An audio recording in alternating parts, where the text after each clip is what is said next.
And a very good afternoon and welcome to Drennan O'Malley Motors Game Day on Radio Mama and Radio Geraldton. We're your home of GNFL footy with Glenn Barden and Peter Forenza keeping you across all the action this afternoon. It is round 13 of the GNFL Community Bank Premiership season, the Indigenous round with thanks to GSAC, Geraldton Sporting Aboriginal Corporation. Respect yourself and respect your culture. And a game today is coming alive from Mazzacali Oval at Nabwa, and the fourth place home side, Chapman Valley, hosting the undefeated top side Rovers this afternoon. In earlier games today, with thanks to Kirralie War, the member for Geraldton, alongside the city of Greater Geraldton, we can tell you in the Colts, Chapman Valley 21 goals, 17-144, defeated Rovers 2-1-13. In the reserves, Chapman Valley 9-9-63, defeated Rovers 7-3-45. And in the women's game, which just concluded, the highly fancied Chapman Valley women's side 10-10-70. They continued their undefeated run, defeated Rovers one behind. So a good performance there from the Chapman Valley women. In other games today at GBSC Sports Park, third place Brigades are hosting fifth side Towns. And the other game in the country today is up at Mullawar, with the seventh place Mullawar looking to open their account. They're hosting the sixth place Northampton, who are chasing their second win of the season. And it should be a big game. We'll keep you up to date, of course, throughout the afternoon from both GBSC Sports Park and Mullawar. But we're joined in commentary, as I am each Saturday afternoon, by Pete Forenza. And it is a beautiful day, Peter, here at Nabwa. Certainly is, Glenn, as we see the Rovers side making their way out onto Mazzacali Oval. Of course, both teams today, Glenn, are wearing Indigenous-themed Guernseys, because it's a special occasion, isn't it? It certainly is a special day, and they're all doing the right thing. And I know the players are very, very proud of the jumpers they wear. And it's interesting that the Chapman Valley jumper is, in fact, it was organised and it was also designed by Bo Simpson, who spent 3 years at Chapman Valley Footy Club, and he was quite adept to let the Chapman Valley Footy Club continue to wear it. And I think, you know, he has also played his part in the Rovers Club as well. They have also got beautiful designer jumpers this afternoon, and it's good to see clubs all around the GNFL wearing their special jerseys for this Indigenous round. It's something that's come a long way over the last decade or so, and it's great to see the clubs and the players so proud to wear the Indigenous jumper.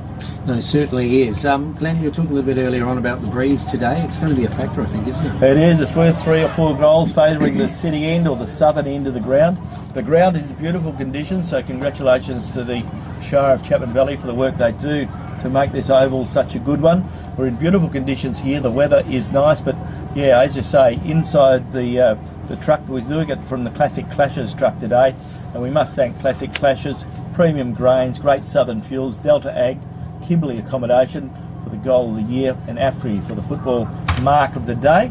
And of course, you can see all the streaming is brought to you by Geraldton Sporting Aboriginal Corporation and Bendigo's Community Bank in Geraldton. So we wish all those sponsors all the best today, and it's good that they've all come on board to make it such a special day. The umpires this afternoon, of course, are the Sandra Carr umpires, and I can see that Theo Bennett is one of those. And it's good to see the umpires have also jumped on board with the Indigenous Guernseys, or the Indigenous jumpers this year, and it's great to see that they have joined the party, as it were, and they look in their red jumpers or red shirts. They look very nice indeed. So we'll keep you up to date with the GNFL umpires this afternoon, and Theo Bennett is one of them, and Darren Forrester is another. Not too far away from a start here at Mazzacali Oval this afternoon. As we said, reasonable conditions for football, a bit of a chill in the air, but of course, Glenn, there's only a few more games, and it only seems a few more games away, but before we know it, it'll be finals time. It will, yes. We're only 4 games away, really. There's only 4 rounds to go, and we'll be into the finals, the second and first semi-finals, so looking forward to that. And looking at the Chapman Valley side for today's game, they've come up with a pretty useful side. They are, of course, without their coach in Jaden Schofield, but looking at the Chapman Valley side for today, from the fullback line, Tom Walker, Jaden Thompson, Nick Mosley, halfbacks Jordan Gould, Harrison Criddle, Arlo Mosiejak, centre line of Tyree Thorne, Dylan Williamson, Sam Boyce, half forwards of Mitchell Thompson, Cooper Omadai, Riley Brown, and the full forward line of Mason Hughes, Rex Flay and Mick Horseman. Lucas Renwick is making his debut today. He's come up from the Colts for his first game, so we wish Lucas Renwick all the best today. Other interchange players for Chapman Valley are Harrison Lane, Jordan Logie and Cody Doran. And the first ruck for Chapman Valley, Daniel Bulgono, Kim Schofield and Sam Solomon. So Chapman Valley's side looking good, but so too are the Rovers side, Peter. Yeah, the Rovers side reads from the back line Jake Criddle, Kobe Simpson and Bo Simpson. The half-back line comprises Eastop, Kobe Bursell and Tristan Simpson. The centre line, Sean Brennan, Jamin Alone and Kane Simpson. The half-forward line, Chris Scott, Farron Parfitt, Sheldon Nelly. The forward line, Josh Simpson, Clay Azevedo and Gabriel Parfitt. The ruck division, Blake Tazewell, Tom Denton and Jason Daniels. Interchange will come from Colin Credelli and Jamie Gear, who returns to the lineup after having a hand injury for about 3 to 4 weeks. So good to have him back in the lineup. Well, good for Rovers, that is. And Kevin Sealander along with Kyson Credelli. And we see the umpires and the players lining up as we have our welcome to country for this special day, which is the Indigenous round of Great Northern Footy League, and of course doing it today for the sponsors GSAC, which is Geraldton Sporting Aboriginal Corporation, and the theme this year is Respect Yourself, Respect Your Culture, as the players are greeted now and the umpires in front of the crowd here. Looks like a pretty handy crowd here at Mazzucchelli Oval this afternoon. Lots of people would have loved the drive out, Peter, and it was a very pretty drive, wasn't it? Lots of canola out in flower. And it's always good when you see the canola. Puts a smile on your face, doesn't it? It does, and the crops are looking nice and green as we see the Welcome to Country happening in front of the change rooms and club rooms here at Mazzucchelli Oval. So the players are lined up, the Chapman Valley side at the southern end, the Rovers side are at the northern end, the umpires standing in the middle, and we're about to get this big game underway. A very important game, big games today as we mentioned. And it'll be interesting to see how the Brigades Towns game goes. Brigades will start favourites. They came home pretty strongly last week. They're playing good footy. They are sitting up near the top of the premiership table, so they need to keep winning. And the other game is out at Mullawa, where Mullawa hosting Northampton. And that game is at Mullawa Oval. And Northampton will be chasing their second win. Mullawa will be chasing their first. So a pretty important day out there for them as it is. Rovers, they are sitting on top of the premiership table and looking pretty happy at the moment, and they would be pretty content with where they stand because we have Rovers on top with 40 premiership points at the moment. Railways are second with 32. Brigades are third with 28. At the moment, Chapman Valley are fourth with 20. Towns are fifth with 12. Northampton are sixth with 4. And Mullawa, as I mentioned, yet to open their account. Speaking with TNFL President Grant Russell a bit earlier today, he did confirm then that if Rovers or whoever finish on top, at this stage Rovers 2 games clear, if they do finish on top, they will get a home final in the second semi. Well, that's good if that's the rule and that's the way it has, but we know in recent years there has been some conjecture about who has finished on top of the ladder and where the games have been played, but yeah, if that's the rules or that's the law, that's the way it needs to be, and I don't think anyone's got any problems with that. There should be some incentive. We do know in other leagues, generally, sometimes whoever finishes on the second or finishes in the top ends up where the grand finals are played. But here in the Great Northern, the grand final is played at Wonthalla, and generally the other final is played at the recreation ground. But that may be a little different this year. Incidentally, Glenn, just got word through that the Phoenix Buccaneers won their game against the Hawks in Perth earlier today. I did have a score. I might be able to find that quickly for you, but the score I think was about 10 points, but I'll just double check that. So they were playing the Hawks today in Perth, and it was 125 to 110. So looking pretty still. The Buccaneers, and tonight they have the awards night for the NBL 1. And our very own Dale Joseph is in the line for Coach of the Year. Okay, and we've had the toss of the coin. Rovers won the toss, and Rovers going with the breeze at their back, so they've got a good toss to win today, as we touched on. It's a pretty important toss to win because it's worth 3 or 4 goals. As we see the umpires coming out, Darren Forrester is one of the umpires, also Paul Luxton, and the other umpire, as I mentioned, is Theo Bennett. The other 3 umpires this afternoon, and plenty of experience amongst those gentlemen, so we do wish them well, and they'll be looking forward to wearing the Indigenous shirts, which they are, and doing a great job as they always do. So some very good experienced umpires for this one. Because of Rovers' form, of course they'll start favourites in this contest.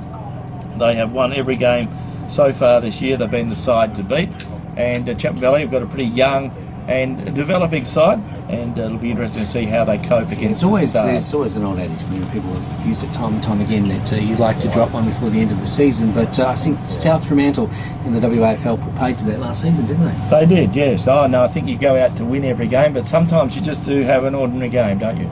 But I'm not saying they're going to have an ordinary game today, no. But at some time and some stages, and we see it at the top level, you see it at AFL level. Sometimes if you don't come at your very best, you struggle a little. So it'll be interesting to see how the sides go at it. Important game, this one.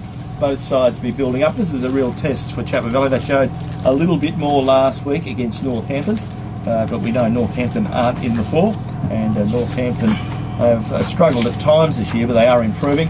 But we do know that Rovers have taken all before them. We're about to get this first term underway in our Dreadnought O'Malley Motors game day on Radio Mama and Radio Children. We're your home of GNFL footy, and today with classic clashes as well. As umpire Luxon holds the ball aloft, we're about to get the big one underway this afternoon. This first term with thanks to Community Bank Geraldton, and the big fellas go at it.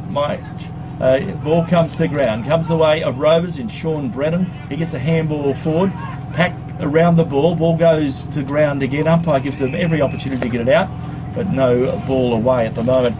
Grandstand is full of people over there on the Farrell balcony, looking forward to a big contest this afternoon. Ball goes the way of Rovers. Rovers with a breeze at their back in this first quarter. In goes a Rovers player, hard at the ball. Ball picked up, and Rovers go forward again. It goes forward through Daniels, gets it up towards the forward pocket, and a good mark taken up there, and it looks like Josh Simpson has taken the mark. Josh Simpson, the former Fremantle Docker, been around the place for a little while now, still only 31 years of age, so still a young man, and Josh Simpson playing some good football for his Demons this year. I think I've first seen him play in a Valley Guernsey game. And under 16s? Yeah, he was a bit of a jet then too, wasn't he? So Josh is lining up for goal. He is 45 metres out, on a 45-degree angle, kicking to the southern end. Can he get the first score on the board? It goes across the face of goal, through for 1 point only. And on the Bambi scoreboard this afternoon, Chapman Valley are yet to open their account, and we see that Rovers are one behind, and we've played a minute 20 in this first term. And the ball going straight back down the middle of the ground from the defence for Chapman Valley. Half back now, it's going to the grandstand side of the ground. Chapman Valley setting something up, quickly going into attack inside their forward 50 now. Back in defence though, the Rovers player found better position, and that player was Kobe Bursell. Had a good couple of seasons, Bursell. Gets away to his teammate then, Kobe Simpson, but he's all at sea, Simpson. He dropped the ball on the first occasion, then tried to deliver it, and also came foul in his skill level on that occasion, and the ball be balled up just inside the forward 50 for Chapman Valley. Rovers at the first shot at goal. Can Chapman Valley get the first full pointer? Ball going the way now. The player quickly puts it onto his boot inside the forward 50, but there he is again. Kobe Bursell being Rocker Gibraltar in the early stages, picking his options. I dread them going down the middle, then, and he does, and he comes out toward our broadcast side. He's looking for a play out there, and he finds the player that's equal to the task. Running onto it now is Chris Scott. Chris Scott, the former JJ Clune medalist. So you're never a former JJ Clune medalist. He is one. He sends it inboard, and the player running onto it on this occasion will get a free kick. And that player there is Gabriel Parfitt. So Gabriel Parfitt didn't play last season for the Demons. Has been a welcome acquisition in 2026. The umpire is asking the players to clear out of the zone. So he goes laterally now. Finds that player there. He does boost it. Done pretty well this season. And Clay Azevedo, nice big kick inside the forward 50. Can he run onto it? A little bit too quick on this occasion for Simpson. Finds the boundary. And deep attack once again for the Demons. This first term with thanks to Community Bank Geraldton. And we've played 3 minutes. Boundary umpire put the ball back into play in the right forward pocket, the end to which Rovers are kicking in this first term. I think Chapman Valley should have white numbers, Glenn. Yes, I think so too. We've come across this before in the last Indigenous game. Very hard to pick out black numbers on a blue shirt, and that's the way it is. Ball comes back into play. Maybe the next ones, when they get them designed, we'll put our order in for white numbers. Ball goes the way of the Rovers player, and Clay Azevedo from 35 metres out on a 45-degree angle. He's got the first score on the board, the first goal of the afternoon, and Rovers are away to a flyer. A good goal there to Clay Azevedo, as you say. He's a class player, and he moves the ball well, and he finishes well on that occasion. And Rovers on the Bambi scoreboard. Rovers 1-1. They lead Chapman Valley yet to score. So Clay Azevedo, as I said, he's promised a little bit this season, has upped the ante somewhat. As we said in recent seasons, his performance has plateaued somewhat, but he's got the build, he's got the skill set, and he's putting that to use in the Rovers combination in this particular season. So first goal on the board to Chapman Valley, as Ned mentioned. They go to, Rovers go to one straight goal, 1-1. I apologise. The scoreboard attendant isn't sure that they did score a goal. He hasn't put it up yet, but Chapman alone coming out of the middle now. He bursts out of the pack. A nice big kick into the full forward area. That was almost a nice mark taken again by the player there in Simpson. Josh Simpson gets another by the cherry. He doesn't waste any opportunity and scores another goal for Rovers. Gee, that was great play by Josh Simpson, Glenn. He just hovered around. He didn't get the ball on the first attempt. He was there again, and he put it through for another goal. So Rovers off to a good start here at Mazzucalia. Yeah, very, very handy start in the first 5 minutes. Scoreboard attendant isn't actually in doing anything at the moment. No, he's gone to have a pie, and the scoreboard hasn't rolled over. But we can tell you that Rovers are 2-1 and doing the job at the moment. Rovers are 2-1 and Chapman Valley yet to open their account. So the ball back at the centre. Our umpires this afternoon for Sandra Carr, the MLC, Paul Luxon, Darren Forrester and Theo Bennett. Looking nice in the red shirts. They're Indigenous shirts this afternoon with a black stripe. Ball comes the way of Sean Brennan, who threw the ball, and the umpire says it's a free kick to Chapman Valley. So Chapman Valley have the ball in the centre. Goes the way of the Chapman Valley youngster.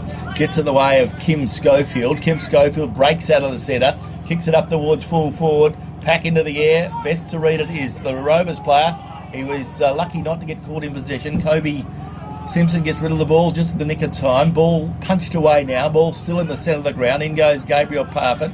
Goes the way now of a Rovers player.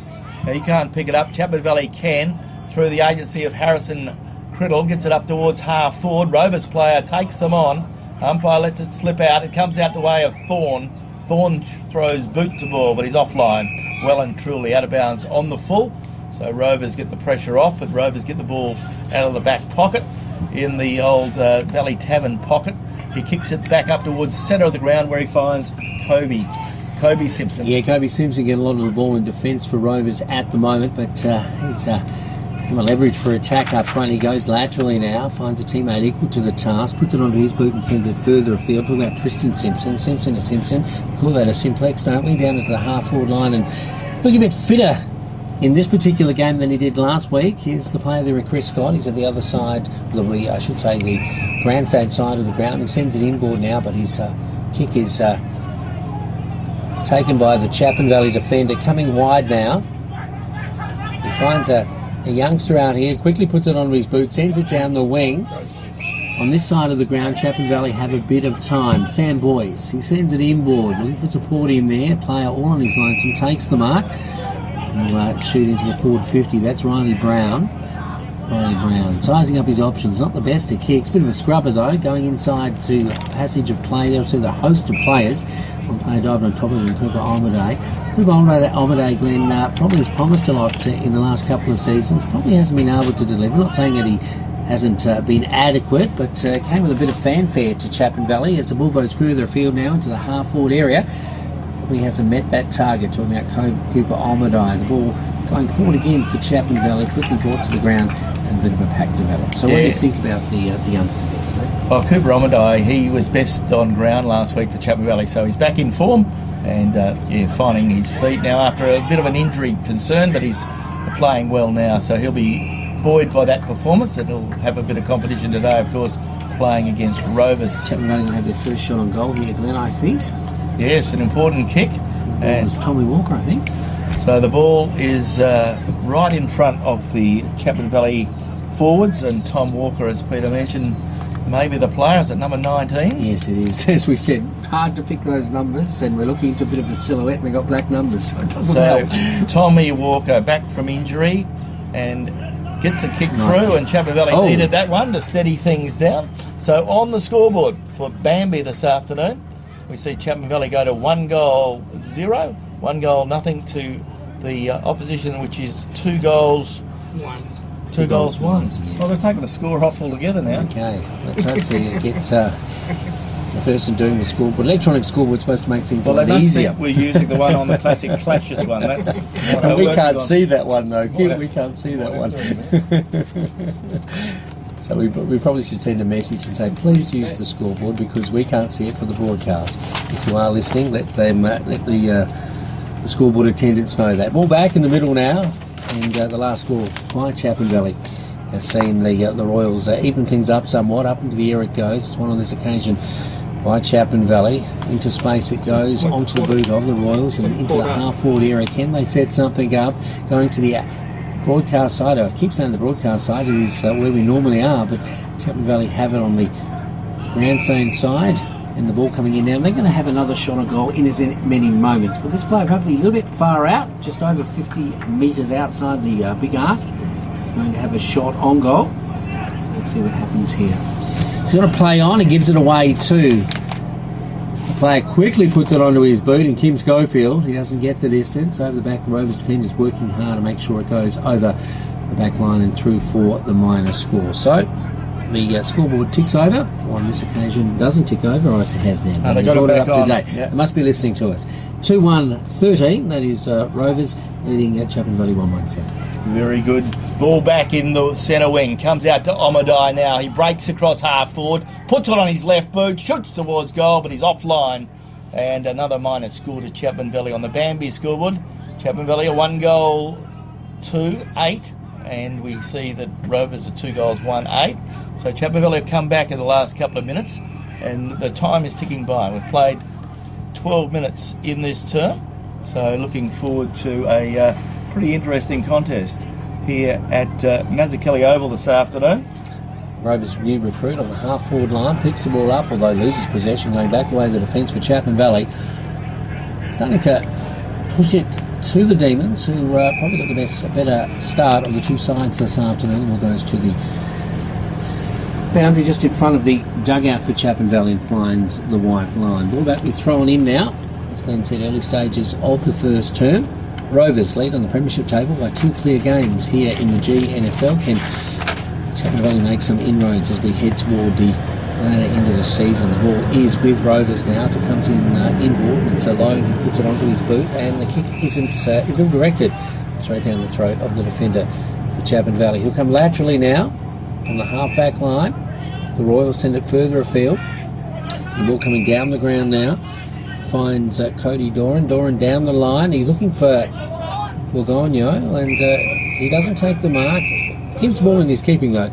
It takes it over the white line, right in front of our broadcast position here for filming footy and also Radio Mama. Yes, Jordan Gould running alongside Kane Simpson this afternoon, 2 of the young guns for their respective sides. Ball thrown in, goes the way of Mick Horseman. He slaps it to ground, goes the way of Gabriel Parfitt. There's that man we spoke about, Kane Simpson, breaks a tackle, gets a handball away, goes the way of Azevedo. Azevedo kicks it up towards half forward. His kick carries his teammate. In goes Jaden Thompson, tries to slap the ball forward. He does so. Goes the way now of Farron Parfitt. He runs around his opponent, screws it around the corner, looking up the ground, looking there for a Rovers player, but Chapman Valley defence in Harrison Criddle does well. Ball comes back towards Chapman Valley and they clear through Mitchell Thompson. Goes the way now of Cody Doran. Cody Doran kicks the ball forward. Nobody home for Chapman Valley, and Rovers can relieve the pressure on centre wing. From the middle stages of this first term, with thanks to Community Bank Geraldton, as Rovers move the ball forward. Farron Parfitt going for his 200th goal today, Glenn, as he sized up his options and decides to go short and finds Kane Simpson. Now, Kane Simpson, he's got a bit of toe on him, Glenn. He has, he's at his back, he decides to play off to Jamin Alliance. He can boost it forward, and he does, but it's inaccurate. And through for the minor score. Gee, he hoisted that one. He did, he missed it though, and Rovers probably just got value for breeze at the moment. so they need to keep pushing. Scoreboard ticks over for Bambi this afternoon, and it is Rovers 2-2. They lead Chapman Valley 1-2. So we've got a 6-point ball game as Chapman Valley try to work the ball out of defence.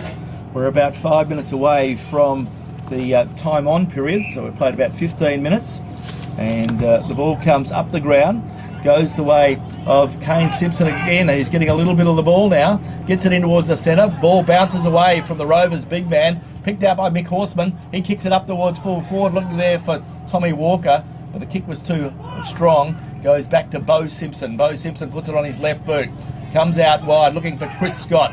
Chris Scott runs around his opponent, kicks it up towards half forward, finds Clay Azevedo all on his own. Azevedo gets it further up the ground, and he's picked out Sheldon Nelly, and Sheldon Nelly is marked 50 metres out, about 15 metres from the boundary line, kicking towards the southern end, goes by hand, picks it out to Azevedo. Azevedo shoots on goal. Beautiful kick, but it's hit the post, and the post about right at the top. So another minor score there to Rovers on the Bambi scoreboard.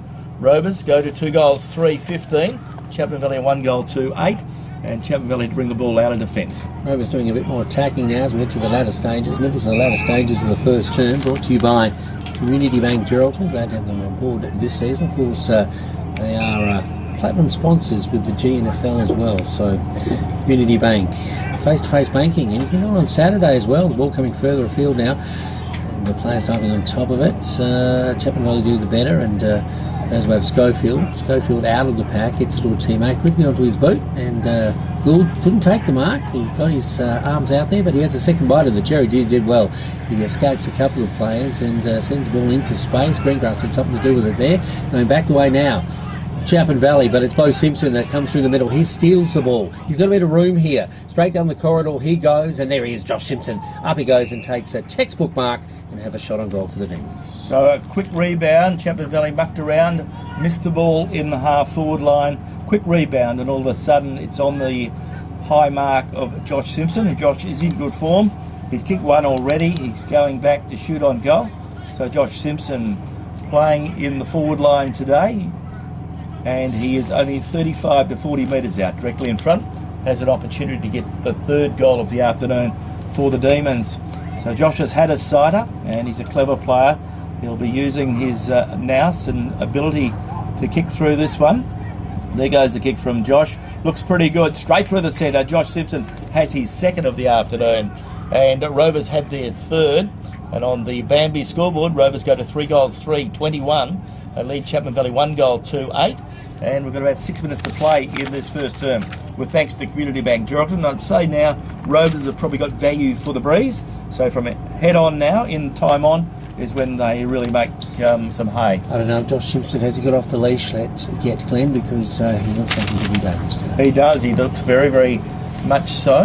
And it's important that you don't turn the ball over. And Chapman Valley, a loose handball on the half-back line, and it rebounded very, very quickly. Umpire Luxon puts the ball into the air. This time Chapman Valley get the best of it, and they go forward up towards the half-forward line there, but Rovers have defence, and they come out. Goes the way of Kane Simpson again. He screws the ball around the corner, finds a teammate on the far side, in the grandstand side, in Jack Eastoff. Eastoff goes with a short pass and finds Josh Simpson. Josh Simpson plays on now, finds it a good teammate there, and Kevin Sealander.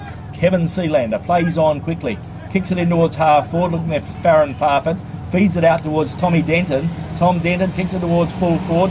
In goes Rex Flay, gets boot to ball now, ball comes back.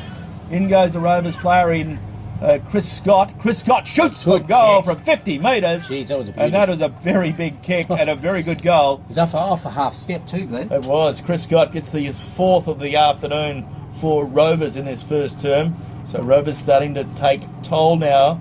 And on the Bambi scoreboard, Rovers go to 4 goals 3-27. Chapman Valley 1 goal 2-8. So Rovers starting to do very well. That was a magic goal from the big fella in Chris Scott. Just dropped it straight on his boot pretty quickly, didn't he? And he wasn't even balanced, but he knew where the goals were. And that's why he's won a clean medal, Glenn. He certainly knows what to do with the footy. That is Chris Scott. Of course, played with the Railways Football Club last year, but returned to his beloved Demons this season. and could he be playing in a premiership combination this year? The ball back in the middle now. Rovers on the scoreboard have, as Glenn said, starting to stretch things out, 4-3-27. But Chapman Valley 1-2-8. Ball back in the middle, up they go. Out of the middle it comes again, and it's Simpson, and that is Tristan Simpson this time onto his boot into the half-forward area. He's looking for the player there in Parfitt, Gabriel Parfitt, but it goes back the way of a teammate there. At 6s and 7s now, the defence for Chapman Valley. A lot of pressure from the forwards for Rovers to keep it in their forward 50. And this bloke certainly doing his part, and that is Simpson. Josh Simpson gets it away to Kane Simpson. Cousins, you'd think. Kane Simpson's a bit of a worm burner. Gives it away to Credali now. Credali goes one way, then the other. Gives it back to a teammate who sends it across. That is Denton. He gives it to Scott. Scott's caught in possession, though. And then he was all at sea, Chris Scott. He was more or less a bit of a hospital ball from Denton in the end there, and was caught in possession. So the ball back with Chapman Valley now. Kim Schofield was the player who put the pressure on. It was a good piece of footy, wasn't it, by Kimmy Schofield. Ball coming inboard now. Simpson, that's Tristan Simpson. Goes to ground. Player is tackled without the ball, though. And it'll come back to the Chapman Valley player, and that is the player there in Schofield. Kimmy Schofield probably racking up the most possessions for his side in this particular term. That's no surprise, you would think. The ball inside the corridor it goes, but it's Rovers who come out with it, and that is Tristan Simpson. A nice little chip pass up into the air. He finds the player there in Parfitt. Gabriel Parfitt gives it away back to Simpson now. Simpson straight through the middle. A nice kick into the half-forward area. And there's a player that I believe is starting to make a mark in the Rovers combination. He certainly did at the Country Championships in the Colts division a couple of weeks ago. We're talking about Sheldon Nelly. Sheldon Nelly lining up for goal. And he has had an opportunity before, but he handed the ball over. So he's 50 metres out on a 45-degree angle. Almost the same position, isn't it? It is. He's looking for someone to run past, but there's no one going to run past, so he's going to shoot on goal. So he's perhaps lacking a bit of confidence in his kicking at the moment, which he shouldn't be because he's a very fine kick. There goes his kick. Looks pretty good off the boot. And to the right-hand side goes through for a minus score. Yeah, he got the distance, but didn't get the accuracy, but it wasn't far off. Chapman Valley bring the ball back into play. Rovers gets better by doing it more often, isn't it? That's right. On the scoreboard, Rovers are 4-4-28, Chapman Valley are 1-2-8. So hasn't been in Chapman Valley's forward 50 for a little while then. 20 points the margin as the ball comes back, goes the way of Kane Simpson. So Kane's got a lot of the ball. We said he hadn't had a lot of it, but he's done a lot since then. Yeah, well, last week feeds he was it out, pretty quiet, wasn't he? Goes the way there of another Rovers player running forward and kicking the ball is Josh Simpson. Picked up now by Gabriel Parfitt and finishes off. That's the 5th goal of the quarter to the Rovers side as we head to the latter stages of this term. It's been a very good performance from Rovers to this point. Rovers on the Bambi scoreboard of 5-4-34.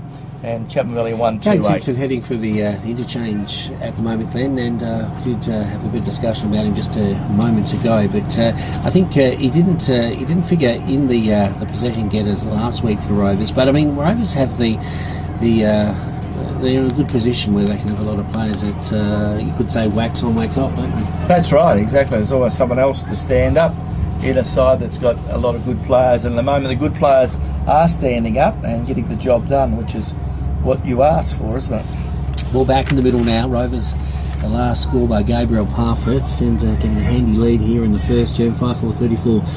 They lead the Demons to Chapman Valley 1-2-8. Just 12 and a half minutes gone.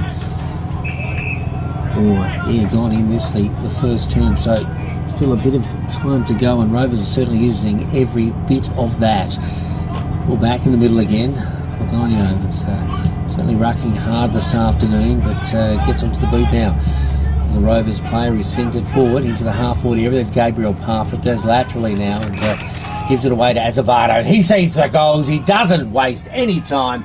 And that's another goal for the Demons, and they're having a party, Glenn. They are, and that's the trouble. We said they kicked 4 goals. They probably got their value for the breeze, but that's what you do in the time-on period. As you head towards quarter time, we've seen Rovers kick the last 3 unanswered, and Chapman Valley haven't been able to get the ball forward of centre. So on the Bambi scoreboard, it is Rovers 6-4-40.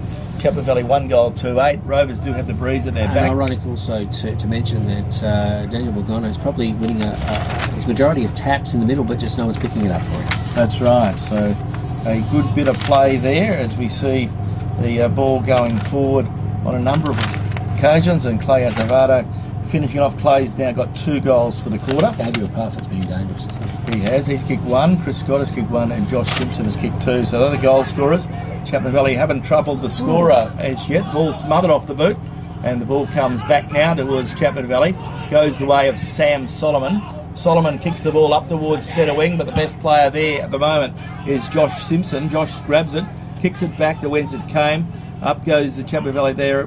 Tyree Thorne gives it away of Omadai. Omadai gives it away of Jaden Thompson. He kicks it in towards the centre, but once again we have Rovers running forward through the agency of the player there in Kevin Sealander. Cut off by Harrison Criddle. Harrison Criddle kicks it back towards the centre of the ground. Ball bounces, comes back towards Chapman Valley, then to Rovers, back to Rovers. Azevedo's there. Azevado goes out wide, looking for the hard-running Chris Scott. Very close to the boundary, does well, picks it up, runs towards the forward pocket, takes a bounce, right, then he gets a handball away, gives it away of Jamin Alone, and Alone walks into an open goal and gets the 7th goal of the afternoon for the Rovers side. A little bit too easy there. We saw Chris Scott use his big body, and he's certainly running a lot better than he was last week. He is unselfish playing. Good teamwork by Scott on that occasion, because of course Salome was in the better position. Beautiful check side kick to finish that one off. Yeah, Jamin Alone gets his first. He kicked 5 last week, so he's Glenn, he's only missed 3 games. He's been out through injury this season. A little bit early. Only missed 3 games. So he will figure in the clean medal. There's nothing short than that once again. Well, that would be good to see.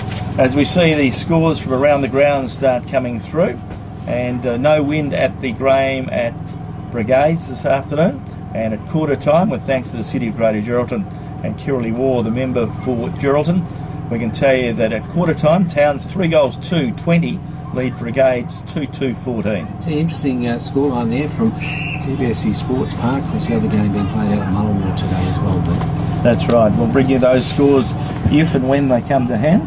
Well, that be thrown up. The Rovers certainly got a handle on this game at Mazzucchelli Oval here this afternoon. In Chapman Valley arrest the momentum, but the only way to do that is have a break. And the break here is still a little way away, probably about 4 or 5 minutes. Been a few goals by Rovers, so time on will play a part. The ball in the middle, going back the way now of the Rovers player, but there it is. As I've mentioned, I thought there was a bit more time, but it is quarter time. Hasn't come quick enough for Chapman Valley. Rovers have a commanding lead here in the first term of our Drennan O'Malley game day. At quarter time, it is Rovers 7-4-46. Lead Chapman Valley 1-8, and you're listening to Radio Mama. We are the home of GNFL football.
Our name is derived from the Greek prefix, macro, large. From the day we were born, this has been a promise for the future.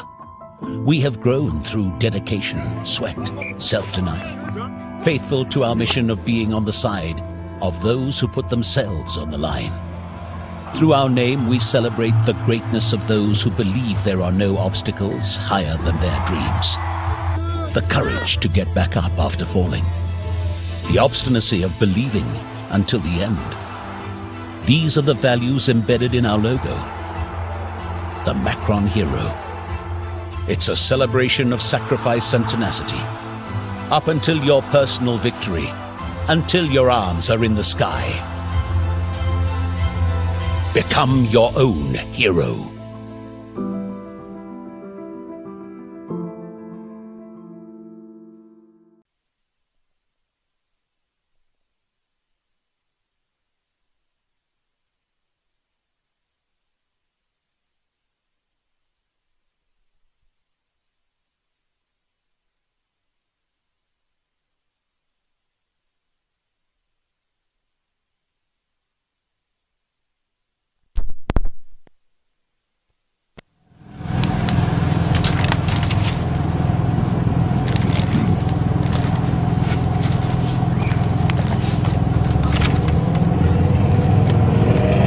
And a very good afternoon. Welcome back to quarter time of the football. Drill O'Malley Motors game day on Radio Mama and Radio Jordan. We're your home of GNFL footy with Glenn Barnett and Peter Fiorenza, and a special guest joining us shortly. It's round 13 of the GNFL Community Bank Premiership season, and the Indigenous round with thanks to GSAC, Sports Aboriginal Corporation, respect yourself and respect your culture, and Rovers are away to a flyer here at Mazzucchelli Oval. And the Rovers are 7-4-46, Chapman Valley 1-2-8, a 38-point margin. But we're joined in commentary now by Gordon Clinch to tell us a little bit about GSAC and the work they do and the importance of Indigenous round. Good morning and good afternoon to you, Gordy, this afternoon. Hello, how you going? I'm going well. Rovers are away to a flyer today. Yeah, good start for Rovers. So tell us a little bit about GSAC and the importance of the Indigenous round. Yeah, GSAC been working with GNFL for the last 10 years, getting the Indigenous round going. I think we are the first competition to get it running in the state. So, yeah. And you'd be pretty happy with all the clubs and all the umpires getting on board and wearing it? Yep. So the opportunity is there, and all the clubs will eventually wear their Indigenous round. I know Railways will showcase theirs when they play next week. Yep. So it's a good day for everyone, and we thank GSAC for your support. Yep, and Bo Simpson did the design for Chapman Valley Guernseys. Yes. And he's also did the footies. Yeah, so the best song we going to get the footy. So. Very nice. Thanks for that, Gordon. No worries. We're back underway in this second term with thanks to Melissa Price, the federal member for Durack, and looking at better players and contenders, the Skinner's Restaurant Player of the Day. Peter, you're looking at the better players for Rovers. Who impressed you in the first quarter? So we're looking at the better scores. Okay, we're back. We just lost a bit of power there for a moment, but anyway, better players for the Rovers side were Gabriel Parfitt, Josh Simpson, Chris Scott, and Jamin Alone, Glenn. And for Chapman Valley, they were few and far between, but the boys in defence are working hard. Jaden Thompson is doing well, Harrison Criddle, and I thought the big fella Bomber in the ruck is doing well, Daniel Borgono. Ball is on centre wing in front of the club rooms here at Mazzucchelli Oval, and the umpire will come in and throw the ball up. The umpires this afternoon for Sandra Carr, MLC, Paul Luxon, Darren Forrester and Theo Bennett. So the ball goes up into the air, slapped forward, and Chapman Valley need a big quarter to get themselves back into this contest because Rovers have broken it open pretty quickly, and Chapman Valley were doing all right until about the middle stages of that term, but Rovers kicked the last 5 goals unanswered and have gone to a massive 38-point lead. Ball on centre wing. Goes the way now of Chapman Valley's player who kicks it up towards half forward, and Rovers get the kick away. Goes the way of Bo Simpson, who gets it to Kobe Simpson. Kobe Simpson on the back line, kicks it up towards half back. Chapman Valley have the numbers. Can they get the ball forward? Ball slapped forward, but only as far as the Rovers player. Once again, a pack around the ball. Ball comes out. Chapman Valley putting pressure on the ball and trying to get the ball up the ground. Chapman Valley have the breeze in this quarter, and they need to use it. 38 points in arrears are the Valley coming into this second term. They really need to get a score on the board early to start making some inroads in this Trinidad Valley Game Day encounter. Here on Radio Mama, the home of GNFL football. Peter Fiorenza and Glenn Barnett bringing you all the action. to via filming footy. So the ball on the far side now is the Sue rule. We're seeing that Chapman Valley will now bring it in. So Chapman Valley is desperate to get another score on the board, start evening things out somewhat into the full forward area. Up they go, the Rovers defence doing well on this occasion. Out of the fence it comes, straight down the middle. And the ball is with the line. He's been good this afternoon. He's been good in every game he's played this season. Azevedo, nice big kick into the, I should say, nice clever kick into the half-forward area. No one can take the mark, goes away of Dent, and he brings his opponent to the ground. In fact, on an occasion was with Jamie Greer. Jamie Greer, I should say, back into the lineup after injury. Here's the captain of the Rovers side. Ball going backward now to the Rovers player who shoots a goal. That's Sheldon Nally. He's found his mojo, Glenn, and he scores a goal for the Demons. Yeah, a very good goal. It only took 3 minutes for Rovers to get their first score on the board in this term, and a good goal there from Sheldon Nally. And he, as you say, starting to find the fall and starting to find his form, and Sheldon Nally becomes another goal scorer. So looking at the goal scorers for Rovers and our quarter-by-quarter summaries with thanks to the City of Greater Geraldton and Kirrilly War, the member for Geraldton, and Sheldon Nally has kicked one now. Jamin Alone has kicked one, Gabriel Parfitt one, Chris Scott one, and 2 apiece to Josh Simpson and Clay Azevedo. The Rovers finding avenue to goal very, very easy. And I'm not really sure what Chapman Valley can do at this stage because they seem to be playing not even a set play Rovers. They're quicker at the fall of the ball and their options are plenty.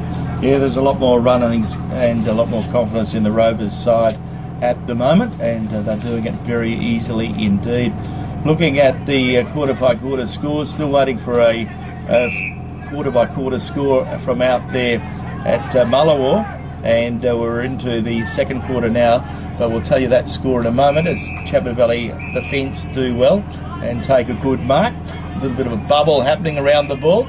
Umpire is watching it, and the free kick will go up the ground on 50 metre. So the ball is with Flay.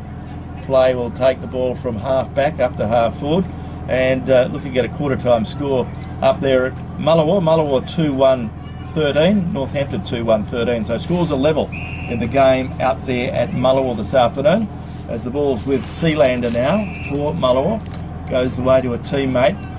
The Rovers have got plenty of run this afternoon. Goes the way now of Simpson. Bo Simpson kicks it forward, looking up there for Scott. Scott gets caught in possession. Ball comes to ground. Goes the way now of a Rovers player. Ball socked forward. Ball comes to ground and Rovers go forward. A big kick up towards the forward line. Ball running free. Azevedo's there and he sockers the ball through and he kicks a goal from 15 metres out. Gabriel Parfitt played a big part in that, Glenn. He's got some good skills, hasn't he? Oh, he's a beautiful skilled player. As the ball rolls over for a beautiful goal, the scoreboard for Bambi this afternoon, Rovers have got it ticking over nicely. Rovers are 9 goals for 58. They lead Chapman Valley 1 goal 2-8.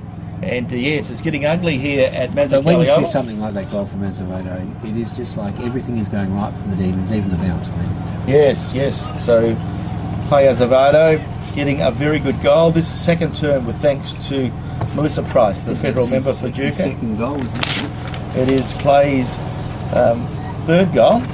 Gee, he's piling him up as Clay Azevedo. We've talked him up and he's living up to the expectations, Glenn, here in this game today at Mazzacali Oval. Early stage of the second term, and Rovers going into about a 2 to 3 goal breeze. Have continued where they left off. Up to the air it goes again, and out of the middle, here's Denton out to my broadcast position. There's Azevedo, who's got a player to beat. He was pushed in the back and going for the mark. Been pretty consistent with that in both AFL and GNFL this season, Glenn. So Azevedo on the wing here. He sends it into the half-forward area. Got a couple of players. The big ruckman goes up, and Taysmore couldn't take the mark. Goes over his head, goes to ground. There is a player there who picks it up, and that's Farron Parfitt. He's quickly brought to ground, caught in possession, one would think. A free kick going away off the defence for Chapman Valley. So Chapman Valley, Glenn, under siege is an understatement. For sure. The ball in the back line. Chapman Valley defenders trying to get the ball somewhere to go, and he runs around his opponent. Now he kicks it long up towards the centre wing, and the Chapman Valley youngster stands his ground. Arlo Mosey Jack takes the mark, plays on now from half back, kicks it towards the centre, looking for another young player in Hughes. Hughes couldn't mark it. Ball comes out, goes the way of a Rovers player who breaks the tackle, gives it a whack to Sean Brennan. Brennan goes by hand, gives it the way of Eastoff. Eastoff breaks a tackle, and Rovers are being able to do that pretty well this afternoon. Gets the ball forward. A Chapman Valley player comes straight through Farron Parfitt. Farron Parfitt asks, what about me? Ball comes back towards Josh Simpson. Josh Simpson kicks it deep in towards the forward pocket, looking again for a loan. And we know if he gets a hold of the ball, he'll do something with it. But the boundary line comes in, and there'll be a boundary throw-in. In fact, it'll go the way of Chapman Valley. So Chapman Valley in defence, under the pump, and they need to get the ball out of there. So Chapman Valley defender has the ball deep in the left back pocket. He goes right across the face of goal, which is always very dangerous and very, very surprising. But young blokes do that these days. The ball goes for the forward, goes the way of Simpson, picked up now by Chapman Valley. Get the ball up forward, and young Hughes takes a good mark. Mason Hughes under a fair bit of pressure in front of his home crowd. The 16-year-old grabs the ball, kicks it up towards half forward. Nobody home for Chapman Valley. Bo Simpson's there for Rovers. Short pass finds Kevin Sealander. Kevin Sealander gets it towards the centre and finds Brennan. Sean Brennan runs around his opponent, breaks through the centre, shoots up towards half forward now, kicks it towards the teeth of goals. Chapman Valley is the only player there and takes a very good strong mark. This is Jaden Thompson, and Jaden Thompson, the full-back, will go back and relieve the pressure. So Sean Brennan probably took a step or two too far, and he wasted the kick, but at least he got it forward. Ball now with Thompson. Thompson goes out wide, right across the face of goal, out of bounds on the full. So Rovers will get the ball back into play, and Rovers will run the ball in through Chris Scott. Chris Scott, big kick, up towards full forward. But once again, Chapman Valley player stands ground, and he's been very solid back there this afternoon, Jaden Thompson. He certainly has. Glen Rock at Gibraltar. There's no understatement there. The ball going back the way now. Tim Schofield. Schofield working hard, gets it to Magonio. Magonio, the big kick straight down the middle. The former West Coast Eagle squad member sends it into the half-forward area. Bo Simpson is the only player there in defence for Rovers to gather it. He's the only player there, incidentally. He kicks it to the outer side, looking for his brother there in Kane Simpson, but the boundary comes up quickly and the ball rolls over. So Rovers in the commanding lead on the scoreboard, 9-4-58, goes 1-2-8. Getting a bit confused with the timing in the last quarter, Glenn, but as you mentioned, they stopped the time clock when they didn't use the scoreboard, so that confused us, didn't it? That threw us a little. Ball comes back into play, and the ball goes the way of Chapman Valley. Can they get something while the ball is in their forward 50? Goes the way of Mason Hughes. The young man shoots on goal. Good goal. Looks very good. He needed that. So goal. did Chapman Valley. And Mason Hughes has kicked a magnificent goal from deep on the boundary line, 45 metres out. Wouldn't have seen a lot of sunlight from where he was, and a magnificent goal. And Chapman Valley needed that one to give them a little bit of inspiration, because on the Bambi scoreboard they still trail by a margin. Rovers are 9-4-58, Chapman Valley are 2-2-14, and a very, very good goal there to Mason Hughes. Certainly was. The year 10 from Nagle Catholic College certainly taking all before him in his footy at the moment, Glenn, and he's innate inability. I know he's worked at his footy, but he's just got that extra special bit of panaz, and like the young fellas, if he was directly in front he might have missed that, but give him a tight angle like that and straight goes straight makes through. it look pretty easy, didn't he? Yeah. No, it was a magic goal, so well done to him. There's been some good goals kicked this afternoon. Of course, Rovers have kicked more of them because they have got a very good score line at the moment. Chapman Valley trying to work their way back into this contest, but they've got a long way to go. Mason Hughes, he's got a bit of a career in front of him, I think. Let's hope so. The ball comes back into the centre. Umpire throws the ball up. Rovers will pick it up through Azevedo. Goes the way now of a teammate who slips over the crucial stage, but he gets it back towards the player there in Tazewell. Tazewell grabs it, kicks it towards full forward, and there he finds Farron Parfitt. Farron Parfitt marks the ball. He was going to handball on. Umpire said, no, he didn't. So I think he was just giving Chris Scott a bit of a teaser there. That's right. So the ball goes back and Farron will shoot on goal. And as we mentioned, Farron is a noted goal scorer, but he hasn't kicked a goal this afternoon, so he wants to get in on the party. Farron is 45 metres out, almost directly in front, kicking to the northern end. And Farron lets sail with a good kick, looks pretty good off the boot. Goal umpire signals 1 point only. And on the Bambi scoreboard, Rovers are 9-5, 59. Chapman Valley are 2-2, 14. Ball to be brought back in by the Chapman Valley defence. They go out towards the club room side, pack into the air. Chapman Valley have it through Mick Horseman. He goes by hand to Geordie Logie. Logie goes by hand to Schofield. Kim Schofield kicks the ball up towards centre wing. Ball once again very close to the boundary line, and the boundary umpire will come in and throw the ball up in the true centre wing position in front of the good crowd here at the Mazzucchelli Oval. Lots of people on the Farrell balcony as usual, enjoying the sun and what is a beautiful day for football here in Nabawal. Yeah, beautiful Chapman Valley, Glen. The ball coming out off a Rovers handball, and through the middle of the ground they go now, the Demons, into the half-forward area. Can they set something up here at the back? The mark is taken by the Chapman Valley player, who's straight up into the air, and he will relieve the pressure, and that's certainly what they've been doing. The defence at the moment, they're holding their team in the game, but the ball coming straight back in the middle there, and there is Farron Parfitt. He stops the ball and sends it up into the air, and down comes the talent to take the mark. And I don't say that too easily, because this man is certainly talented. I'm talking about Josh Simpson. So he's already got, I think, 1 to 2 goals already. He's got two goals. So he's going for goal number 3.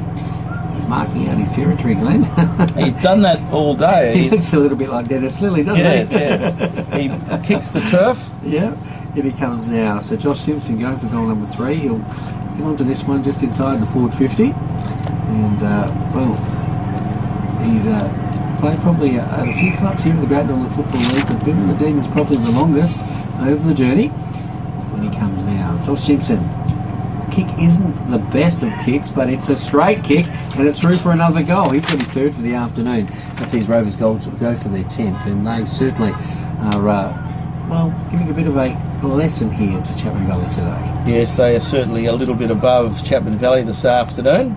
And Josh Simpson gets his 3rd goal, as Peter mentioned, so he's away to a very, very good start. But he seems to like himself as a forward, Peter. Have you noticed at both ends of the ground? He's playing at both ends, yeah. He's saying, I want to play in the forward line. He's telling the coaches, I might be he could be a very good forward for a long time. He's only a relatively young fellow. I reckon if you were a Rovers coach, you'd love it, because you could play him anywhere, really. Well, that's the thing. He can play anywhere. That's the good thing about him. Ball back in the centre. They brought in Jamin alone to run in the midfield now. The big fellas go at it. This time Mick Horseman gets the best of it, gets the way of Kim Schofield, who's been good again this afternoon. Gets it up forward, looking for Borgono, couldn't mark it. Ball carries the player, goes the way now of Bo Simpson. Bo Simpson puts it on his left foot and picks out Credelli. Credelli with the ball. Goes by hand. On that occasion, it's Kyson. Credelli gets it back towards Simpson. Simpson gets it up the ground and finds Credelli. This time it may be the other Credelli. The ball goes forward. Cohen, yes. Ball goes forward, goes the way of Chapman Valley though. Sam Solomon stands his ground, kicks it forward, finds Geordie Logie. Logie goes across the ground and picks out a Rovers player. Rovers play on quickly, and it goes the way now of Simpson. Short pass, goes the way of Rovers, and Rovers clear it out. Comes back towards Sheldon Nelly. Sheldon Nelly kicks it forward, looking up there for Tom Denton. Tom Denton chasing the ball. Ball comes the way of Chapman Valley. Chapman Valley go the way of Cody Doran. Goes back towards a teammate now in Kim Schofield. Kicks it forward, and a good mark taken there by Michael Horseman. Horseman gives it back to Schofield. Chapman Valley off half back. Big kick up towards half forward. Looks there for Tyree Thorne. He plays on with a short pass, finds Daniel Borgono. Borgono still a fair way from goal. Kicks it towards the forward line, where he picks out a teammate. That teammate is Mitchell Thompson, the captain. And Mitchell Thompson is 50 metres out from goal. Haven't seen much of him today, Glenn. No, been very quiet by his high standards. Mitchell Thompson lining up for Chapman Valley, another much needed goal. It's still a long way behind the mark, but every goal counts. So Mitchell Thompson, breathes at his back.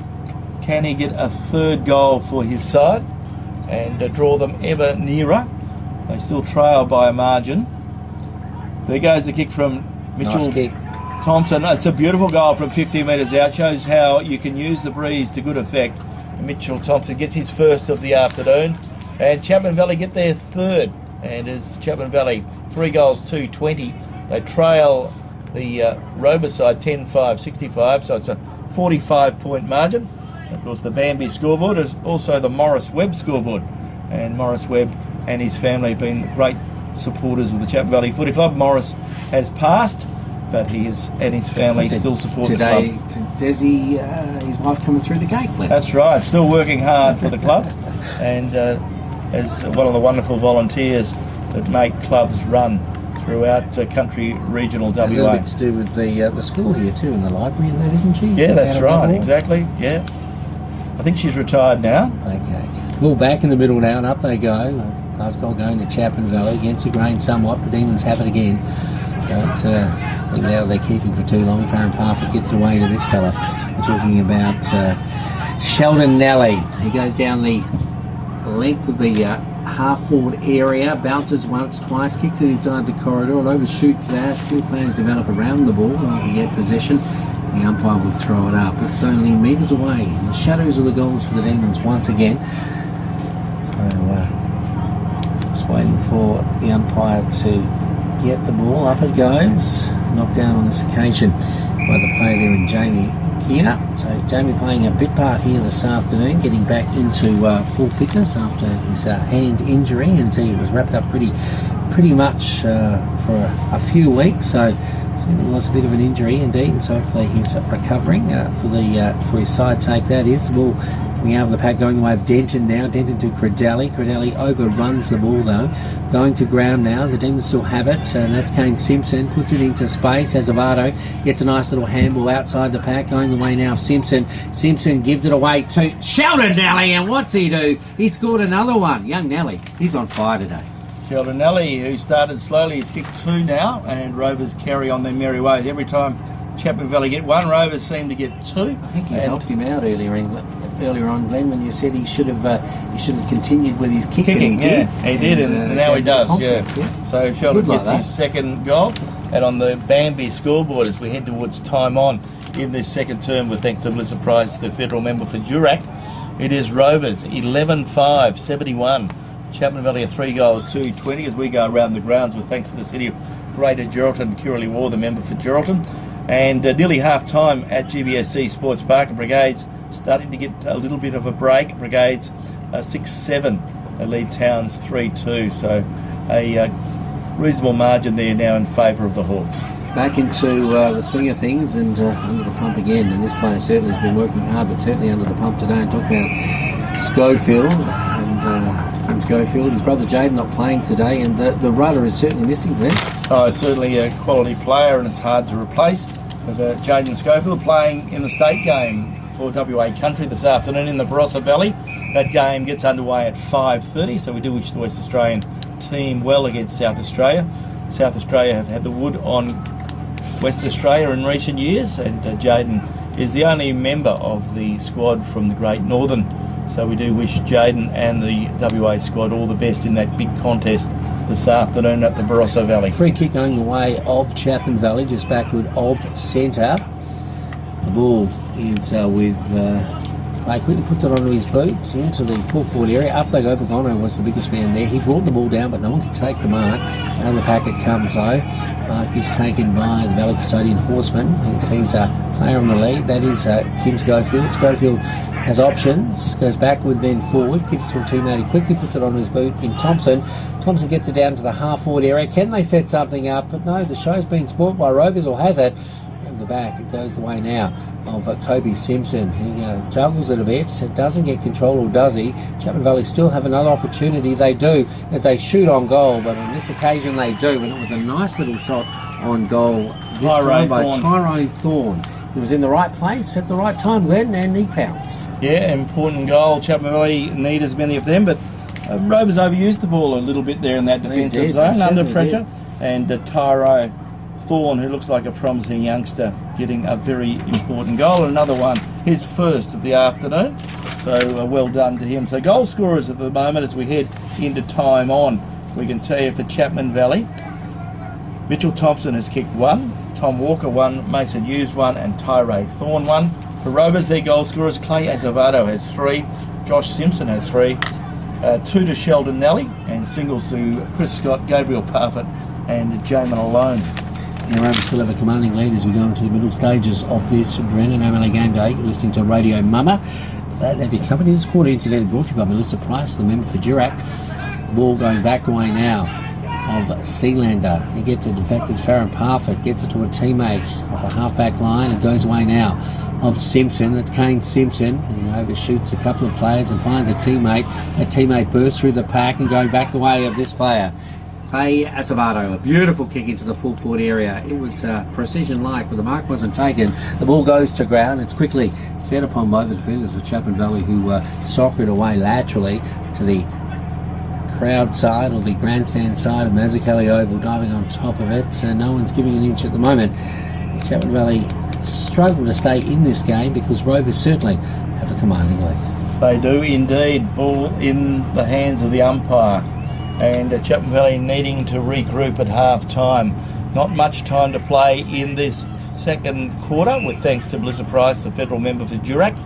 A Chapman Valley player was tackled. The umpire has no option to come in and throw the ball up. Umpires this afternoon, Paul Luxton, Darren Forrester and Theo Bennett. And the ball comes back towards Chapman Valley. The ball handballed forward. Rovers player does well, puts pressure on. And the umpire, Theo Bennett, has no option to come in and throw the ball up once more.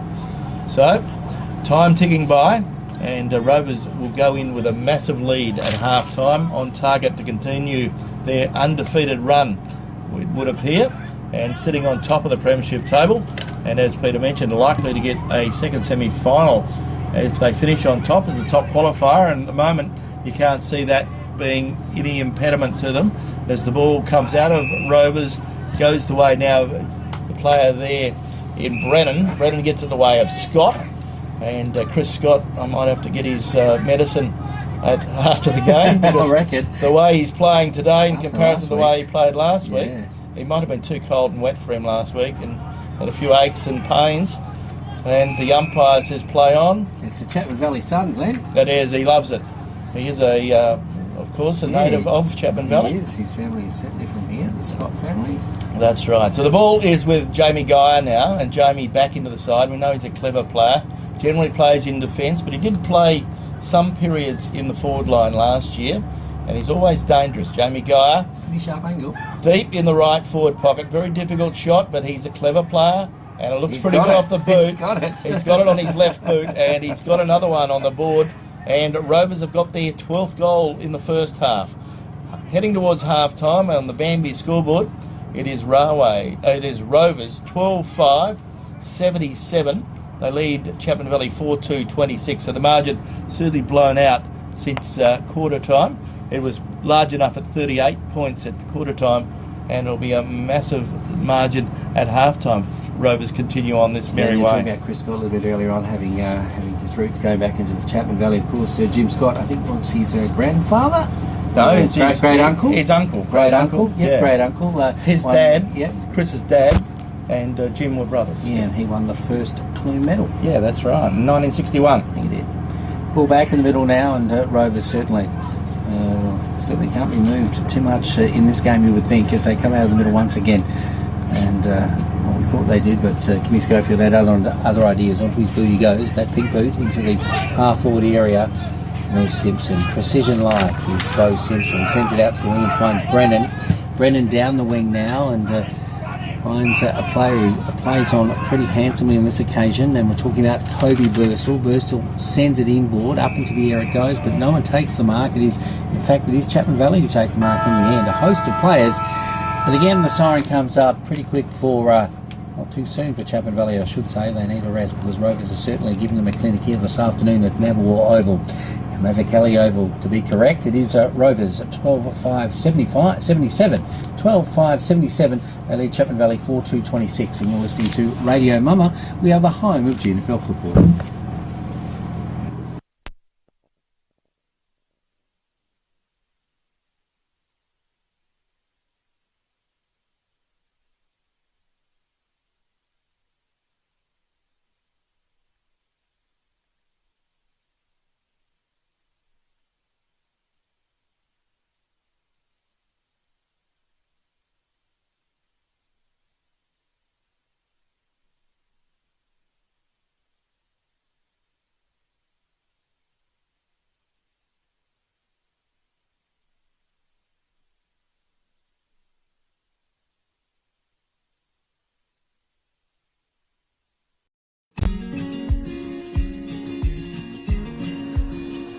relationship with Great Southern Fuels started with my father 50 years ago, delivering fuel in drums back in the day, which has progressed into large tanks now. They've been very reliable and efficient on time with service. We run a mixed farming operation here on Chapman Valley, just north of Geraldton, managing about 5,500 hectares. We've been with what is now Great Southern Fuels for in excess of 20 years. There's always challenges and situations that catch you out, and they've been really, really good at accommodating that for us. We've been with Great Southern for 28 years now. Look, they've given us exceptional service and the price competitive. So it's wonderful. They're a great company to work for. They're a family-owned business. They will support you and whatever is required. I've got Alan's phone number, I've got Steve's phone number, and I know if I ring it I'll get an answer, which is really cool. The relationship's great and the service is second to none. So I ring up and it doesn't matter if it's Saturday, Sunday or whenever I ring up, I'll have fuel. So we've never been held up or had a problem with them. So my theory is that's what I'm about. It's about service and the relationship, and it's been fantastic. It's very important to maintain long-term customers' loyalty and give back what you can when you can. Great Southern Fuels is one of the few companies that I've been involved with that gives so much back to the local community. We support so many different organisations and country, sporting clubs, field days, farming organisations. We endeavour to give back. The community looked after us by dealing with us, and we just gave it back in what we could do. Footy club needs a hand, well, it's because they need a hand that you give it to, not the other way around. When you look at how they conduct themselves in the community, they've been a great supporter of the Livestock Transporters Association. Just incredible what they do. I do a lot for the community, which is good. And not only Lake Race either, it's right through where all his outlets are all over the state. He's been excellent with that. We tend to sponsor major events, the Great Southern Football Carnival, Colts Carnival. Across the board, I think sponsorships are a very important part of any community. I grew up in Lake Grace and footy was my life down there for a long time. Great Southern sponsored Lake Grace back then, and along with many other footy clubs and hockey clubs and tennis clubs. And we might not always be making a big deal out of it, but the people that get sponsored, they understand and they relate to it. They do a lot for the town, so I can't fault them. They've been brilliant. Great Southern Fuels have got strong values, and that shows in what they do. They walk the talk and they do what they do. You deal with people that are there and care about your business, and these people have been absolutely wonderful. I'm very proud of what Mum and Dad have achieved in their life and how they've structured the business, and it's all structured around our customers and looking after people and being in the right areas where we need to sell the fuel and have the support there and sponsorship. Being part of the community, even though we're not in that community, but our workers are there and that's part of us.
And good afternoon, welcome back. Half time at the football, Drennen O'Malley Motors game day on Radio Mama and Radio Geraldton. We're your home of GNFL footy, with thanks to Community Bank Geraldton. And don't forget, you're listening to Classic Clashes, Premium Grains, Great Southern Fuels, Delta Ag, Kimberley Accommodation. They have the goal of the year, and AFCRI, the football mark of the year.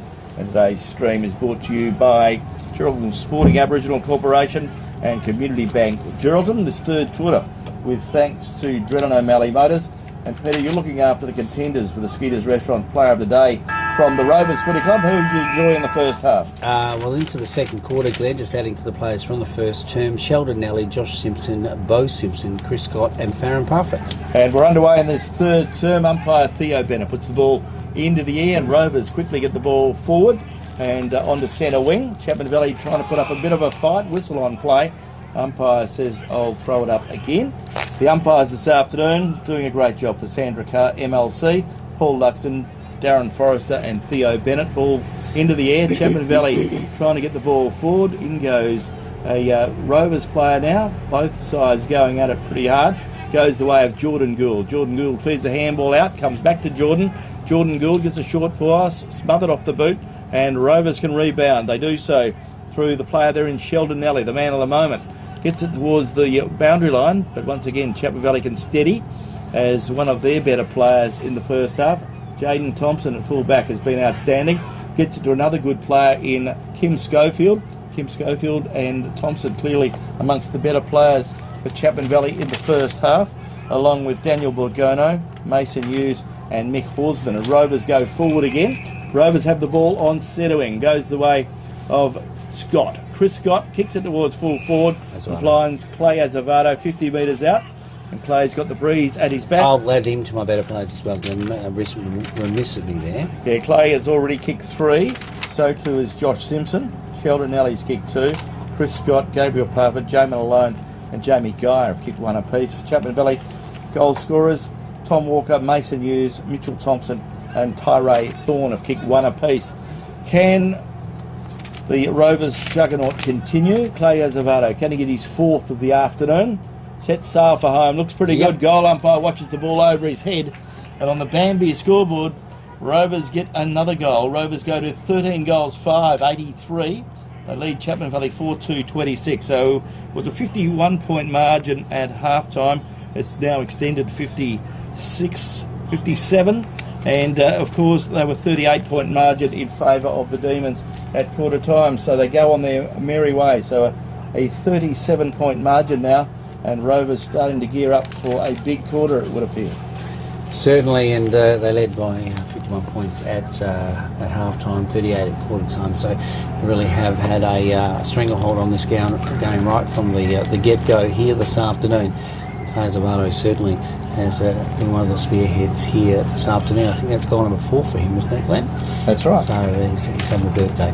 Ball going out in the middle once again. It's picked up by the player, quickly puts it onto his boot, and Sealander, he sends it into the half-forward area. The mark isn't taken, goes to ground. Chapman Valley working overtime to get it out of defence. Rovers will try and keep it in as the youngster in Brennan goes up, outsmarted on this occasion by Schofield. That's Kim Schofield. He gets it out to a teammate then who's not equal to the task. Rovers get it back. They go forward again into the half-forward area, and they go through the guys of the player on this occasion in Jason Daniels. Haven't seen a lot of him today, but we haven't needed to. But it comes back the way of Chapman Valley now, and it's Thompson.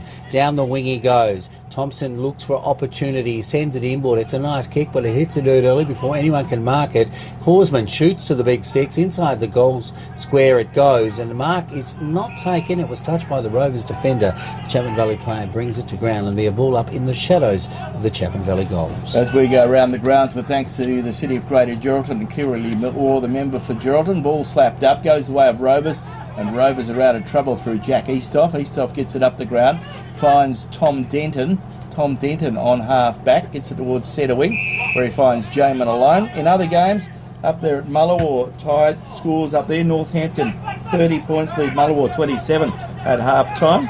And Brigades 50 lead Towns 27 at half-time at GBSC Sports Park, as Rovers get ready to get the ball forward. Goes the way of Gabriel Parfitt. He draws a player. That player is Sean Brennan. Sean Brennan draws another player. Goes the way of Nelly. the player in Sheldon Nelly. And Sheldon gets his third goal of the afternoon. And it's getting a very, very big scoreline here for Rovers now. And on the Bambi scoreboard, we see that Rovers are now 14 goals 5, 89. They lead Chapman Valley 4 goals 2, 26. I think the Smith brothers, who coach this outfit in Rovers, would be very happy to see a lot of their passages of play, especially when finishing off goals. They've got players that have got the talent to finish the goals themselves, but they're playing the team game, Glenn, and Brennan on that occasion certainly demonstrated that, because he saw Sheldon Nelly right in the goal square, a nice little chip handball over the top, and Nelly finishing it off. So just repeating those scores from other games, at half-time, Brigade 7-8-50 lead Towns 4-3-27, and up at Mullawar, Northampton 30 lead Mullawar 27. Well, coming out of the middle now, Rovers have the run of the green as they get it to a forward player there in Simpson. That's Josh Simpson. He kicks it up into the air. Inside the corridor it goes, and Chapman Valley player looked into the sun. He couldn't take the mark. Unfortunate for him, the ball goes to ground. The ball in dispute. Just inside the forward 50, a Chapman Valley player, well, let's see, is quickly brought to ground. No prior opportunity, says the umpire, and we a ball up in that vicinity of Mazzachelli Oval. So, as we see, Glenn, a big crowd in attendance this morning, and they are seeing, as I said, a clinic put on by the Rovers Footy Club this afternoon. Yeah, it's a beautiful day for footy. You'll be able to have your picnic lunch on the bonnet this afternoon and watch Rovers do as they want to do. And Rovers preparing to finish on top of the premiership table, I would say. They're undefeated at this point. And this has been another very good performance where they've been able to select next their week muscles. they play Railways. Yeah, so that'll be our a big game. That'll be at the rec, is it? Rovers play Railways at Red Dust Holdings Recreation Ground. That'll be our Dreadnought O'Malley Motors game day, so it should be an absolute beauty. A couple of Railways players out here, as you mentioned earlier, having some fun, having a kick in the ground. And the ground does look beautiful. Everything does look fantastic. Looks good here as we see Chapman Valley have the ball in the half back line. They kick it forward, goes the way of a Chapman Valley player there in Fawn. 50 metre now, so only the second for the game though, Glenn, which is interesting. It's mean that the game has been pretty open, really. Well, yeah, it's been one-way street, hasn't it? It has. So the ball is with Chapman Valley in the centre of the ground, and Fawn puts it on his boot and gets it forward. In fact, it might have been Omadai. Omadai got it the way of Daniel Borgono. He gets it up the ground and finds Kim Schofield. So Chapman Valley having a good possession of play for one of the times they've controlled the ball for any length of time. So Kim Schofield, usually good for a couple of goals each week, lighting up his first. He's 45 metres out on a 45-degree angle in front of the Chapman Valley Tavern pocket, in front of the Bambi scoreboard, shooting on goal, and will be an important kick for him and his club. Looks pretty good off the boot. Goal umpire says no, it didn't make the distance, off hands, and 1 point only is on the scoreboard for Bambi. Chapman Valley now 4 goals 3-27. They trail Rovers 14 goals 5-89. Ball coming out of defence now for Rovers. That's with Kobe Bursell. Hasn't really been put to the test much this afternoon because Rovers certainly controlling the game. The ball on the half-back line now is with Tristan Simpson. Simpson now kick it toward our broadcast position. And we're broadcasting from the van for filming footy here this afternoon. Goes away of Alone. Alone sends it inboard and finds Chris Scott. Scott takes off, then he doesn't, then he does, and he doesn't. It gets away to a teammate there in Eastoff. Eastoff can set something up. He sees Sheldon Alley in a lead, and he just gobbles it up, Glenn. Yeah, so Sheldon lining up for another goal, and Sheldon's had a lot of ball this afternoon. Have you got pink boots, Glenn? Because everyone else has. Yeah, they seem to be. I have. Yeah, one of you have. Yeah, I always wore pink boots. I was before my time. Oh, I thought you just might have a few in your wardrobe ready to go because it seems to be the boots of choice at the moment. Well, I was wearing them 30 years ago. 40 years ago. You were the trendsetter. I was. You were. But I couldn't get a kick, so I put them back in the cupboard. Now your grandson Sid. Yeah, he would have them. Yeah, he would certainly wear them. There goes the kick. Looks pretty good off the boot, but offline, 1 point only on the Bambi scoreboard, so 1 point to Rovers. So Rovers are now 14 goals 6-90, and we see Chapman Valley at 4 goals 3-27. So a 10-goal margin. They're doing it very easily this afternoon, Rovers. I think we always thought Rovers were going to be the better side this afternoon, but the margin is a little disappointing. Ball comes the way of Rovers.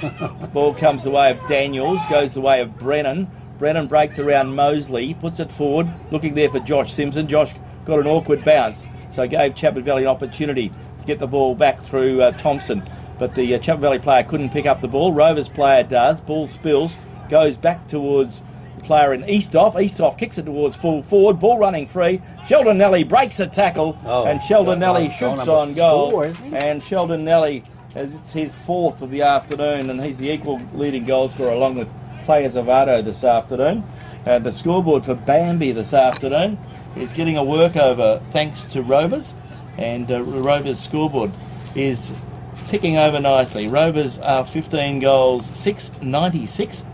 In fact, they are, 15 goals, 696. Yep. And Chapman Valley are 4-3-27. Pretty good kicking by Rovers too this afternoon. Jason Daniels, Glenn, just a moment ago, he was in a passage of play and he misjudged the ball, but then as I followed the play as you called it, and then realised that he was the player that was still part of all that passage of play, ended up getting the ball again and getting it into the forward line for Nelly to finish it off. So that's just the way that the Rovers players are playing at the moment. Yeah, this is a good training run for Rovers. They're running themselves into some pretty good form and pretty good fitness, getting themselves prepared for the big game next week against Railways. Railways have the bye this week, so they'll be looking forward to a big contest as we are next weekend at Red Dust Holdings Recreation Ground, where Railways take on Rovers, which will be a beauty.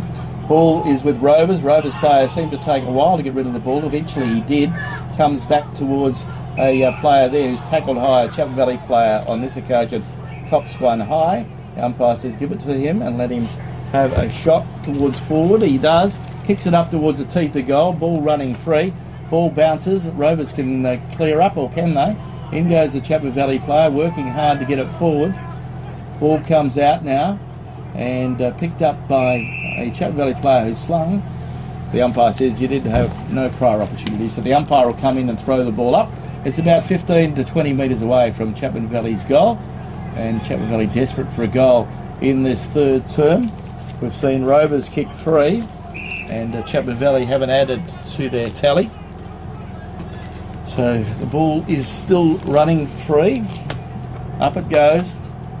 Picked up now by Chapman Valley. That Chapman Valley player is tackled. Didn't have prior opportunity. Umpire says, get it out, man. He didn't get it out in time.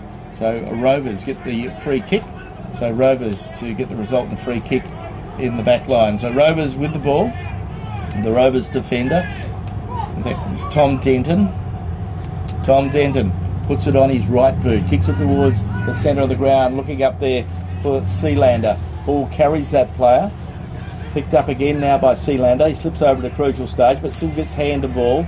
Ball comes out towards centre wing, goes away of Josh Simpson. He gives it back to Gabriel Parfitt. He gives it back to Credelli.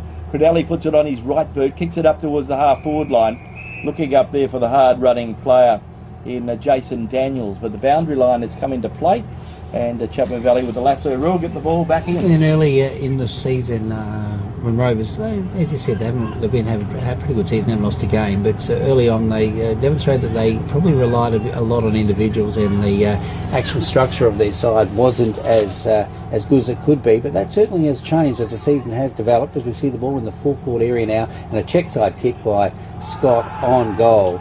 That was pretty special. So it's got looking into the sun here. Yeah, it is Chris Scott, I think, Chris Scott. Yeah, Chris Scott. That's his second. Yeah, check side kick, and that was a special kick by him. But then, like all facets of their game have improved over the year. They've had the wins, but it hasn't stopped them from winning. But they've seemed to have improved on their structure, and I think that's something that's going to frighten teams going into the finals, because their run and stun is special, but with a bit of structure to back it up, they are certainly an awesome combination. Well, I think the fact they've played a little bit more often together too now and starting to know each other's accuracy. They've been around each other for a long time. They train now together and they play together, and they certainly learn. And you certainly improve by playing the game. You don't improve by not playing the game. Rovers have been pretty steady. Most of the players have played pretty regularly. There haven't been a lot of players coming and going. They've been pretty across the board. Ball back at the centre, And once again, the big fellas go at it. Daniel Bulgono gets the best of it for Chapman Valley. Puts it on his left boot, kicks it forward, looking up there for Thorne. Thorne slaps it out to his teammate. That teammate centres the ball, but it's an awkward kick. And it lets Rovers back in through Kane Simpson. Kane Simpson goes the way of Tazewell. Blake Tazewell, the vice-captain, grabs the ball, bounces, runs towards the forward 50, kicks it long, but he's a little bit offline and ball goes out of bounds. And the ball will be brought back into play deep in the forward line for Rovers once again. So Rovers in control of this contest here at Mazzucchelli Oval, doing it easy in this third term with thanks to Drennan O'Malley Motors. This is the premiership quarter and nothing has changed since the half-time break. The margin has only extended with Rovers kicking more goals. Ball coming in the forward, full forward area now for the Demons, and desperate stakes for the defenders for Chapman Valley as they hit the deck on top of the piece of leather. Drennan O'Malley Motors bringing in this third term, and ball about to be thrown up now in the shadows of the goals for Rovers, and Rovers players don't stop as we see Jamin alone turn around on a 50-cent piece, goes up into the air, drops short, goes back the way of Sheldon Nelly. Has he got goal number 5? Yes, he has. He certainly has, and doing it very easy. The scoreboard rolls over for Bambi this afternoon, and a 17th goal for Rovers. Rovers are 17 goals, 6. Doing it well. 17-6, 108. Leading Chapman Valley 4-3-27. And they're really blowing this game out of the water, Rovers, and they continue to run on and just do as they will. As we head towards the time on period in this third quarter, but we're still 5 minutes away from time on, so Rovers could kick another 5 goals in that time because they've kicked 5 in the first 15 minutes of this quarter. Then an interesting fact, or interesting statistic fact, whatever you like to call it, is that Rovers have a brother combination coaching them in Corey and Brodie Smith. They are always named as the coaches, not one or the other is the coach. Has that ever happened in the GNFL before? No, not that I can recall, no. It certainly may have happened. There's certainly been captains, coaches and co-coaches. Yeah. I think there has been co-coaches before. I know Northampton have done it on a number of occasions. I think most clubs have probably done it once or twice. But always there's one person who's been the coach. I've never seen a brothers coach in that sort of capacity. So yeah, they're doing well and they would be enjoying what they're seeing this afternoon. We've played 15 minutes of the game at GBSC Sports Park in this third quarter, and Brigades are 8-9, Towns are 7-3. So a tight game there. And the ball going the way of Simpson now. He's had a birthday this afternoon. He gets it down to Sealander, talking about Kane Simpson, and on his own is the big man in Daniels, and he marks uncontested and will have a shot on goal. He's been a good acquisition for Rovers, but he's moved into a side where he hasn't really had to stretch himself too much. He showed his wares, but he's fitted in quite well to the pattern of play for the Demons. And let's see if he can finish off with that description that I've given him with a goal to the southern end. So Jason Daniels, let's see what he can do. The tattooed Jason Daniels puts it through the middle. Rovers score again. Yes, it's too easy, and they get their 6th goal of the quarter. So it was a 51-point margin at half-time. It's blowing out quite quickly here on the scoreboard now, and it'll be a big margin if they keep going at this rate, and they seem to be doing it as they like at the moment. It's a training drill for the Rovers Demons this afternoon. Looking at a live update from the game out there at Mullawar, and we're in the third quarter there, and at the moment Northampton 6-7 lead Northampton 6-7 43 lead Mullawar 5-5 35. That game is still in progress, and it'll be interesting to see. But yeah, Mullawar still in with a chance out there. Can they get their first win of the year? Well, back in the middle, Rovers have an insurmountable lead, to say the least, here at Mazzucchelli Oval here this afternoon in the beautiful Chapman Valley. You're listening to Radio Mama, the home of GNFL football. Friends on Sunday tomorrow, coming to you live from the platform markets. Don't miss it. Myself and the Princess will be there, along with the Vagabond of Gregory Street. Of course, that is the very entertaining Grant Woodhams. Ball into the half-forward area now for Chapman Valley. Can they stop the bleeding somewhat? But the Rovers defenders have other ideas as Kobe Bursell comes out of defence. Bottles the ball up somewhat.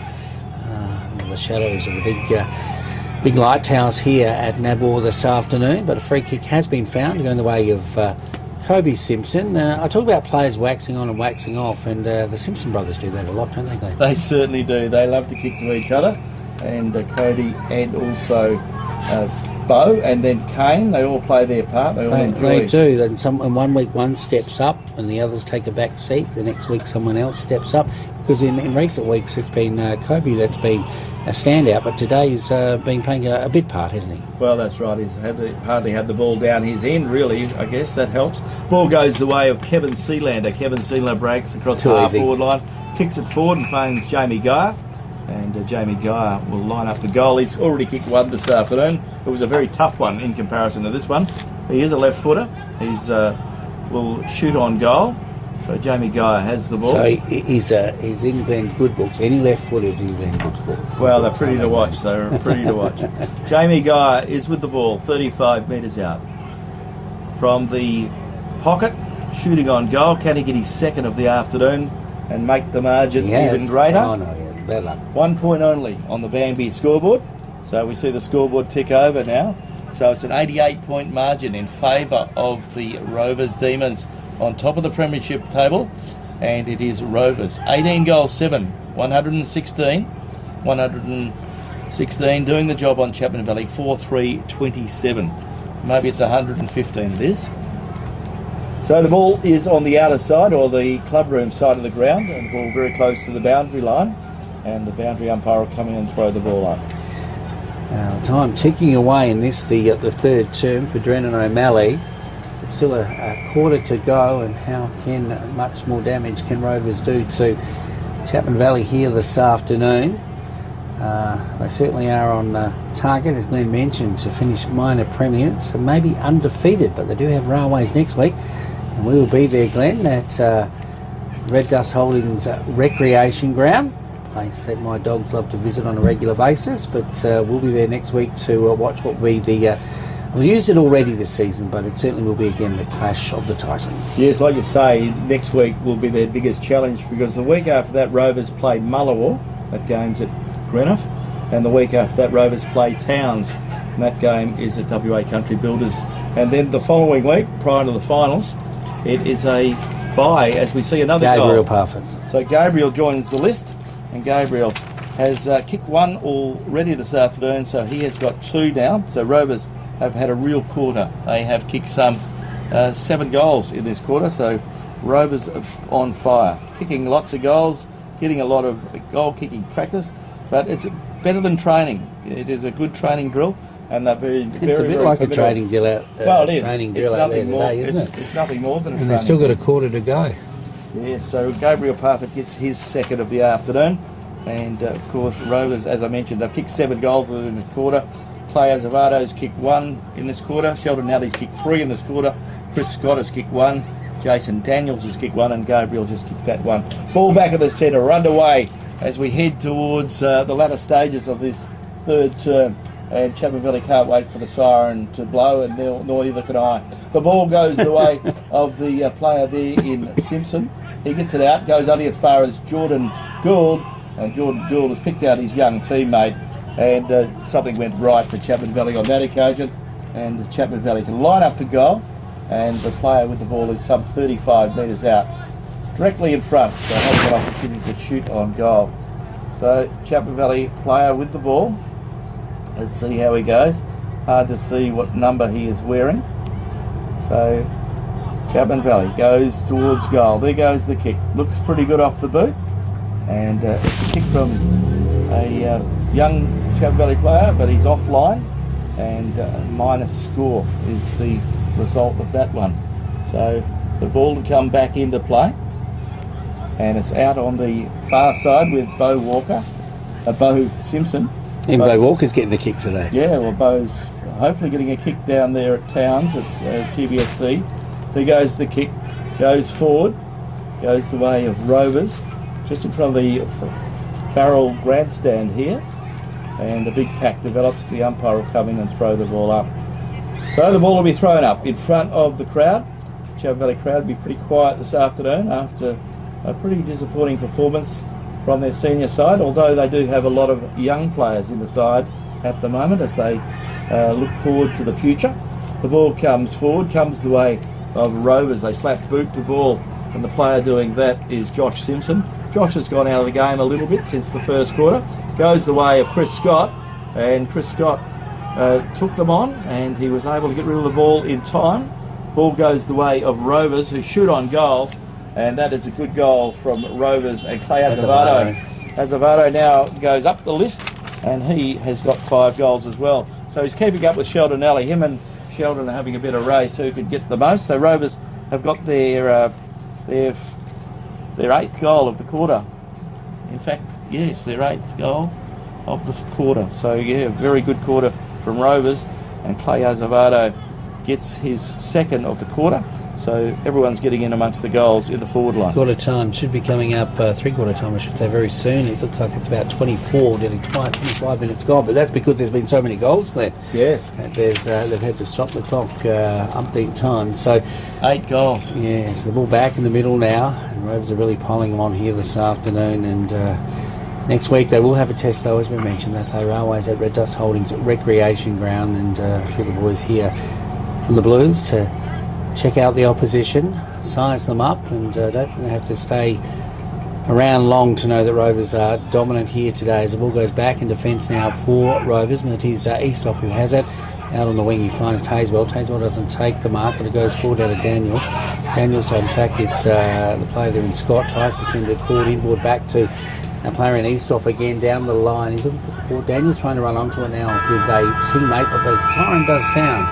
And it certainly has been a long time coming in this quarter to stop the bleeding somewhat, but there's still more pain to come, one would think, in the final term, because Rovers have a strong handle on this game at Mazzucchelli Oval here this afternoon. It is Rovers. Very good kicking indeed. Rovers 27, 127. They lead Chapman Valley 4-4, 28. And you're listening to Radio Mama, the home of GNFL football.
Our name is derived from the Greek prefix, macro, large.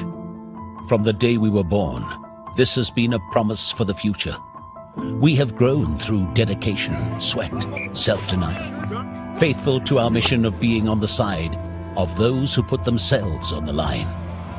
Through our name, we celebrate the greatness of those who believe there are no obstacles higher than their dreams. The courage to get back up after falling. The obstinacy of believing until the end.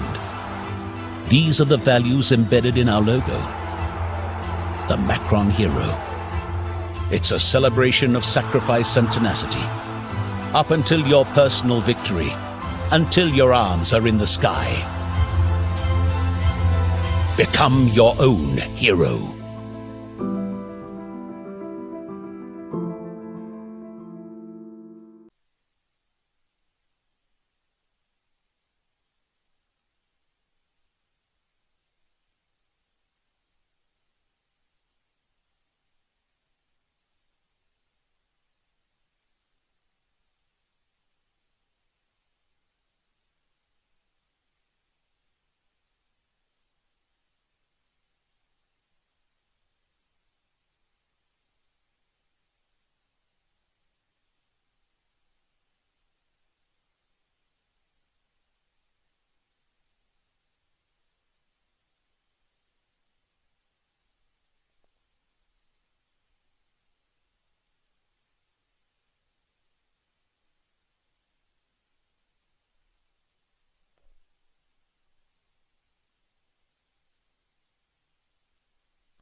Yes, good afternoon. Welcome back. 3/4 time at the football. Drennan O'Malley Motors game day on Radio Mama. We are your home of GNFL footy. Glenn Barden and Peter Forenza bring you all the action this afternoon, along with classic clashes, premium grains, Great Southern Fuels, Delta Ag, Kimberley Accommodation, who provide our goal of the year, and AFCRI Football, the mark of the year.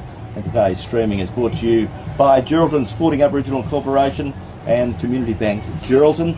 And it's been a one-way street, and in that quarter, Rovers piled on the goals. They kicked 8 goals and looked very, very powerful. 99 points is the margin. We're about to get this final term with thanks to GT Russell Chartered Accountants underway. And can Chapman Valley get a scoreboard looking a little bit more attractive? They won't at the moment, as Rovers go quickly forward through Tom Denton. He gets it up towards half forward. The ball spills out, picked out by the Rover player there, and Clay Azevedo kicks it towards full forward. Ball picked up again by the He's got another one. Sheldon Nelly. 6. And Sheldon Nelly gets a very handy goal. That's Peter Bencher. That's his 6th of the afternoon. So he can't do much more than that.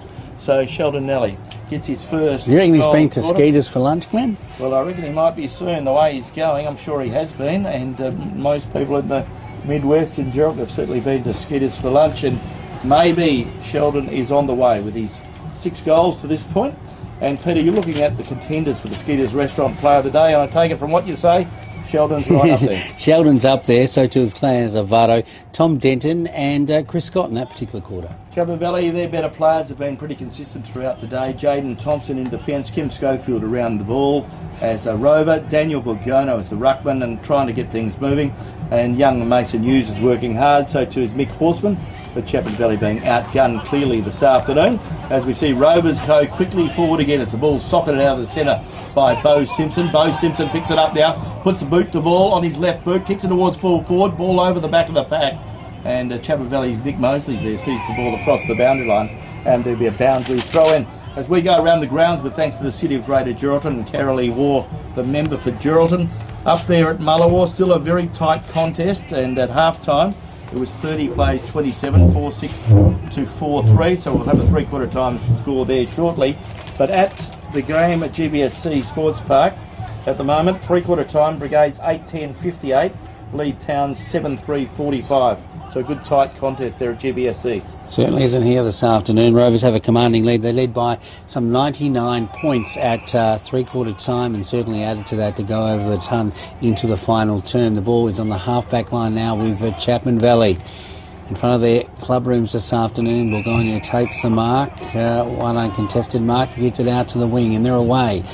Not many of those sorties forward today, but that was a nice one. Into the half-forward area it goes. No one can get possession of it. But the Rovers' defence do better again. Going back the way of Simpson. That's Kobe Simpson. He kicks back to the grandstand side of the ground, just beside the Chapman Valley dugout, which will be scratching their head all day today because Rovers have been all over the top of this Royals outfit. And it is Tom Denton who has the ball on the half-back flank. Tommy Denton, a Clune medalist, of course, and having another good season with the Demons. Will it be a premiership one? Only time will tell. He kicks down the wing now. Up they go. The mark is taken just in front of the Rovers dugout. And they play on further afield. It looks like it might be Nelly, but there's a lone over the back. Gets it to this player. Farron Parfitt. Bang. It's another goal to the Demons. Yes, they're doing it too easy and doing it very well indeed. So a great training run for the Rovers side. And Gabriel was that one? That was Gabriel, I apologise. I thought it was Farron. It was No. Gabriel. Was number it? 8. Yeah, Gabriel. Yes, it was. Yeah, so looking at the goal scorers for Rovers, they've been sharing them around. Sheldon's kicked another one in this quarter, so he's got 6. Clay Azevedo's got 5. Josh Simpson's got 3. Gabriel with that goal has now got 3. Chris Scott has got 2. And Jamin Alone has 1. And Jamie Geyer has 1. Chapman Valley, their goal scorers, Tom Walker, Mason Hughes, Mitchell Thompson, and Tyrone. Jamin Alone was the star of the show last week with Brigades. He sort of finished it off and got Rovers out of a pickle in the final analysis. But today he hasn't had to do much, Glenn, and that's another sign that Rovers are a pretty good outfit. No, it's good. Yeah, he's been able to do what he needs to do, with not overuse himself. Chapman Valley player is tackled, brought to the ground. Umpire will come in and throw up the ball. And looking at other scores, just repeating 3/4 time up there at Mullawar, Northampton look like they're now in control. Northampton 8 goals, 12-60. Lead Mullor 5-5-35. So the only game that's still in play, it would appear, is the game at GBSC Sports Park. So we'll be watching that one. Ball now with Cooper Omadai, who's worked hard this afternoon. Cooper Omadai puts it on his left boot, kicks it up towards half forward, looking up there for Tommy Walker. But out goes Chris Scott, and I'm going to get some of his medicine after the game. Ball goes the way of the player there in Simpson. Simpson gets a handball forward, and a bit of a push and a bit of shove going on between Scott and Tommy Walker, and the free kick will go up the ground, and Chapman Valley will have the free kick. So handball comes out, goes the way of Kim Schofield. Kim Schofield, big kick towards full forward, bounces the wrong way and proves for a minus score. So another score on the board for Bambi this afternoon, and Chapman Valley. 4 goals, 5, 29, and we see Rovers have added 2 goals since three-quarter time. They are 22 goals, 7, doing it well. They certainly are. The ball on the half-back line now with Rovers, full-back line I should say. And the ball coming out of defence is with Tristan Simpson. Umpire's having a bit of a talk to a couple of players. I don't know what's happening here. We're getting a free kick. Free kick going the way of... Don't know. No. Big Borgono has got a free kick. So Daniel Borgono He'll have a shot on goal. Must have been something off the play, that's for sure. So Daniel Borgono will shoot on goal. And Rovers player Tristan Simpson will stand the mark. So Daniel Borgono gets his first of the afternoon. And Chapman Valley see the scoreboard tick over for the first time in this half. So they'll be pretty happy about that, but none of us know how or why. And Daniel Borgono gets his first of the afternoon, which is an important score for Chapman Valley. Chapman Valley 5-5-35. They trail their opponents, Rovers, 22 goals, 7. As we look at the latest score update from the game there at 6 minutes into the last quarter at GBSC Sports Park, and Brigades are 8-11, Towns is 7-4. So a tight contest there at GBSC Sports Park, but Brigades in front at this point. Ball back in the middle now, and should say Chapman Valley scoring the last goal through an indiscretion. The goal scored by Daniel Borgono. Ball going forward now. Denton. He leans over the ball and does well, and then is pushed out of the way pretty easily. Ball back with Chapman Valley. There's Brennan. The player is felled after a passage of play, and I don't know if it's young Mojadak that's on the ground, but he quickly scrapes himself up. Yes, it is, and he's the recipient of a free kick. So a lot of late stuff off the ball late in the game that probably doesn't need to happen, which is quite interesting. So Mojadak off the back line, half back line. He sends it in straight down the throat of a Rovers player. There's Alone. He accepts the ball, sends it into the half forward area, looking for Simpson. Simpson only has one to beat. He can do this on a easy trajectory as he does a Soccer Award goal, almost a Ronaldo, but it hits the post. Yeah, minus score. So one of the few things that hasn't gone right for Rovers this afternoon, and the scoreboard rolls over on the Bambi scoreboard. Chapman Valley are 20. Rovers are 22 goals, 8, and Chapman Valley are 5-5. So a massive margin in favour of the Demons as Chapman Valley bring the ball out of defence. Mick Horseman has the ball. He's been working hard this afternoon. Feeds it out to his captain and Mitch Thompson. Mitch Thompson steady on centre wing. Kicks it up towards half forward. Looking up there for Borgono. Finds Daniel. Daniel Borgono with the ball. He's still 90 metres from goal, so he's looking for some movement. Gets a short pass forward there. Chapman Valley player in Hughes couldn't mark it. In goes a Rovers player in Eastoff. Feeds it back towards Tom Denton. Tom Denton kicks it out towards centre wing, where he finds Tazewell. Tazewell goes by hand to Tristan Simpson. Tristan Simpson kicks it forward, looking up there for Clay Azevedo. Azevedo goes the way of Gabriel Parfitt. Parfitt goes wide, looks there for Kobe Simpson. Kobe sets sail for home, and Kobe's offline on this occasion because he's hit the post. Good effort there from Rovers, a good build-up off half-back. And Rovers getting a couple of minus scores after a very, very efficient avenue to goal for most of the day. So another minus score on that occasion. So Rovers are 22 goals, 8, 140. They lead Chapman Valley 5-5-35. And this quarter brought to you by GT Russell Chartered Accountants. Of course, Grant Russell, one of the best accountants in town. Well, I believe he is anyway, because he's mine, so that's okay. The ball just in front of our broadcast position, going forward now by Bogono. He sends it into space that a player can run onto, but is quickly set upon, tackled, almost in possession. The umpire's letting it go on. But, gee, that's incredible stuff. I think it's Brendan that's putting on the vice-like tackle, but the umpire let it go on for a little bit longer than probably it should have. I think maybe the Chapman Valley boy might have got away with that. But up they go now.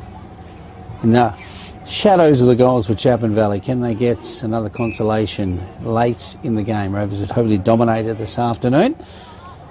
Well, all players starting to get a little bit tired, and this sun-drenched Mazzucchelli over. The ball coming out of defence now, off the Rovers custodian, into space it goes, and there's Alone. He breaks the tackle as he would. He's so strong as Alone. He goes back in for a bite of the cherry. Nice little handball. Gets it away now to Bo Simpson. In turn, he gets it as Avado. He misses it on the first attempt. Is able to correct himself. Puts it onto his boot inside the corridor. Up goes Jamie Guy. That was a great mark. He plays on. He's going to run into an open goal. No, the bounce didn't. The bounce let him down. He gets 2 bites of the cherry. And finally, Jamie Guy, the captain, goals for the Demons. Yeah, Jamie Guy gets his second goal of the afternoon. And certainly Chapman Valley, a few players looking a little bit worse for wear. The young players particularly looking a little bit worse for wear. I think we're going to question the bounce here on Chapman Valley's oval, Glenn. Yes, well, at least he had that's the thing, he had another chance. He did. Just kept going. And that's what you've got to do. You've got to keep playing, and that's what he did. Chapman Valley player looks like he's got a shoulder injury. They look like it might be Jordan Gould. He is that's no good. Going off. So he's in a bit of trouble. That's no good, then. He's holding his shoulder down. He is like it's a collarbone or something. Yeah, so he's getting assisted off. So the Chapman Valley coach in Paul Sorensen has had a hard day at the office today. Paul Sorensen, of course, one of the champions of the Chapman Valley Footy Club. He's an assistant coach these days because the senior coach, Jaden Schofield's away playing state country. Paul Sorensen's had to stand up. So, yeah, young Geordie in a bit of bother as he goes off. He's had a great season, played a couple of very good games for East Fremantle in recent weeks, but he's playing today and he looks like he's in a serious shoulder injury, so we do wish him all the best in that as he gets help from the ground by the trainers and goes straight. He won't be back on this afternoon, but let's hope it's not as bad as it does look. Ball back in the centre with umpire Theo Bennett, one of the 3 umpires this afternoon, with thanks to Sandra Carr, MLC. Paul Luxton, Darren Forrester and Theo Bennett doing the job this afternoon. And there's a little bit of flinging, a little bit of flowing. And Rovers want to be careful. They've won the game by 100 plus points. They don't need to do that, that's and you for sure. don't need to get reported prior to the big game against Railways next week and lose the structure. So the ball comes up the ground and the ball will go the way of Kim Schofield, who has the ball in the centre of the ground, or centre half forward. So he'll shoot the ball up towards the teeth of goals. Can he get up towards Bogono? It's a beautiful kick. Very good kick indeed. Right on the line. The Rovers defender did well and put his hands over it, but it was behind the line. He's behind the so line, a very good goal there from Kim Schofield. A beautiful goal from 55 metres out, and Kim Schofield gets his first of the afternoon, and he's worked very, very hard this afternoon, as he always does. A class player playing a class game, and Kim Schofield finished it well. But that was another deliberate move from the ball from the centre, went to centre half forward, and a wasted opportunity there from Rovers, but a good opportunity for Chapman Valley. So on the Bambi scoreboard, Chapman Valley are 6-5-41. They trail Rovers by a massive margin, 23 goals 8, 146. So it is a 105-point margin in favour of the Rovers Demons. And Rovers will be the well. biggest win for the Demons this season, I'd say, Glenn. Really? No, I don't know. But Mullawar. The Mullawar would have been a much bigger one. So we forget that one there. But it's they've had a lot of close games, the Demons, and this certainly isn't one of those. No, what you're saying is correct, because I don't even think they beat Rovers by that much. Rovers didn't beat Mullawar by as much as this. No, I thought it might have been in the 120s actually, but anyway, I could be wrong. The ball into the full forward area now for Chapman Valley. Young Hughes, he doesn't give up. He's got a bit of class, this young fella. But off the half-back line is Tristan Simpson. He goes forward now and finds Kobe Simpson. Kobe Simpson down the line, and the Dojo Clune medalist, and Denton runs onto it. He sends it inboard, and a nice mark is taken by Gabriel Parfitt. So Gabriel Parfitt's in the corridor. He's a little bit further out than I think he can kick. He's going to kick outside the forward 50 on this one, but he's against the breeze. But the breeze, I think, has come to a bit of a standstill, Glenn. It seems pretty quiet out there at the moment. So Gabriel Parfitt's going to try and hoist this one. He's almost on the cricket pitch to kick it. So let's see what he can do. Kicking toward the northern end. Trying to kick it toward Northampton. He's trying to get right onto this one. So here he goes. That's Gabriel Parfitt. Yeah, it's a good kick. It's a straight kick, and it's straight through the middle. He's certainly shown me a thing or two. And Gabriel Parfitt has scored, I think, his second goal. His fourth goal. Gee, they're really sharing them around this afternoon, and there's quite a few to share around, Glenn. That's right. If you didn't get 4 goals today, you'd think you had had a pretty ordinary day, because they're all sharing them around, as you say, Peter. The leading goal scorers at the moment, we've had Sheldon Nelly, he's kicked 6. We've seen Clay Azevedo kick 5, and now Gabriel Parfitt has kicked 4. So a big day for the Rovers forwards, getting themselves into a fair bit of form and doing it pretty well as the margin extends. And there's certainly one-way traffic this afternoon, and a big win for the Rovers club. They keep their undefeated record. Rovers 24 goals 8, lead Chapman Valley 6 goals 5. So a massive win coming up in favour of the Demons. Ball back in the middle now as time ticks away, and it's 15 and a half minutes gone on the clock in the final term. And gee, the Chapman Valley side will be happy to hit the showers tonight as the ball goes forward again for Rovers. Almost picked up by Azevedo. He misses it on that occasion, but a late tackle there by Chapman alone, probably seen as a sling tackle, but it was a hard tackle. And the player is still on the ground. It's young Mason Hughes, I think it is. There's going to be some interesting vision used this week, and I'm sure the umpires will have a close look at some of these incidents. Now the boy is still on the ground, so hopefully he's okay. So the trainer's coming out. I think it is young Hughes. So he's getting himself up. He's a tough cookie, the young fella. And there's been a card, so I don't know whether it was a yellow card or a red card, but a yellow card to Chapman alone. Chapman alone, yeah. So he's been carded.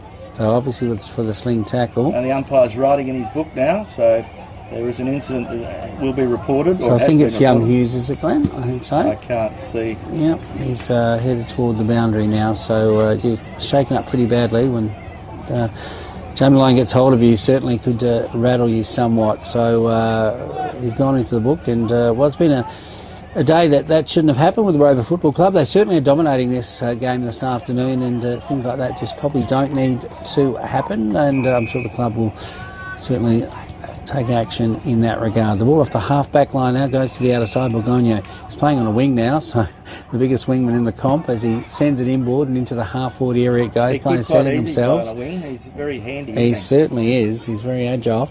The ball going forward now for Rovers again, going back the way now of this player. He puts it onto his boot. That is Gabriel Parfitt. He sends it forward. The player couldn't take the mark. That player was Gaia.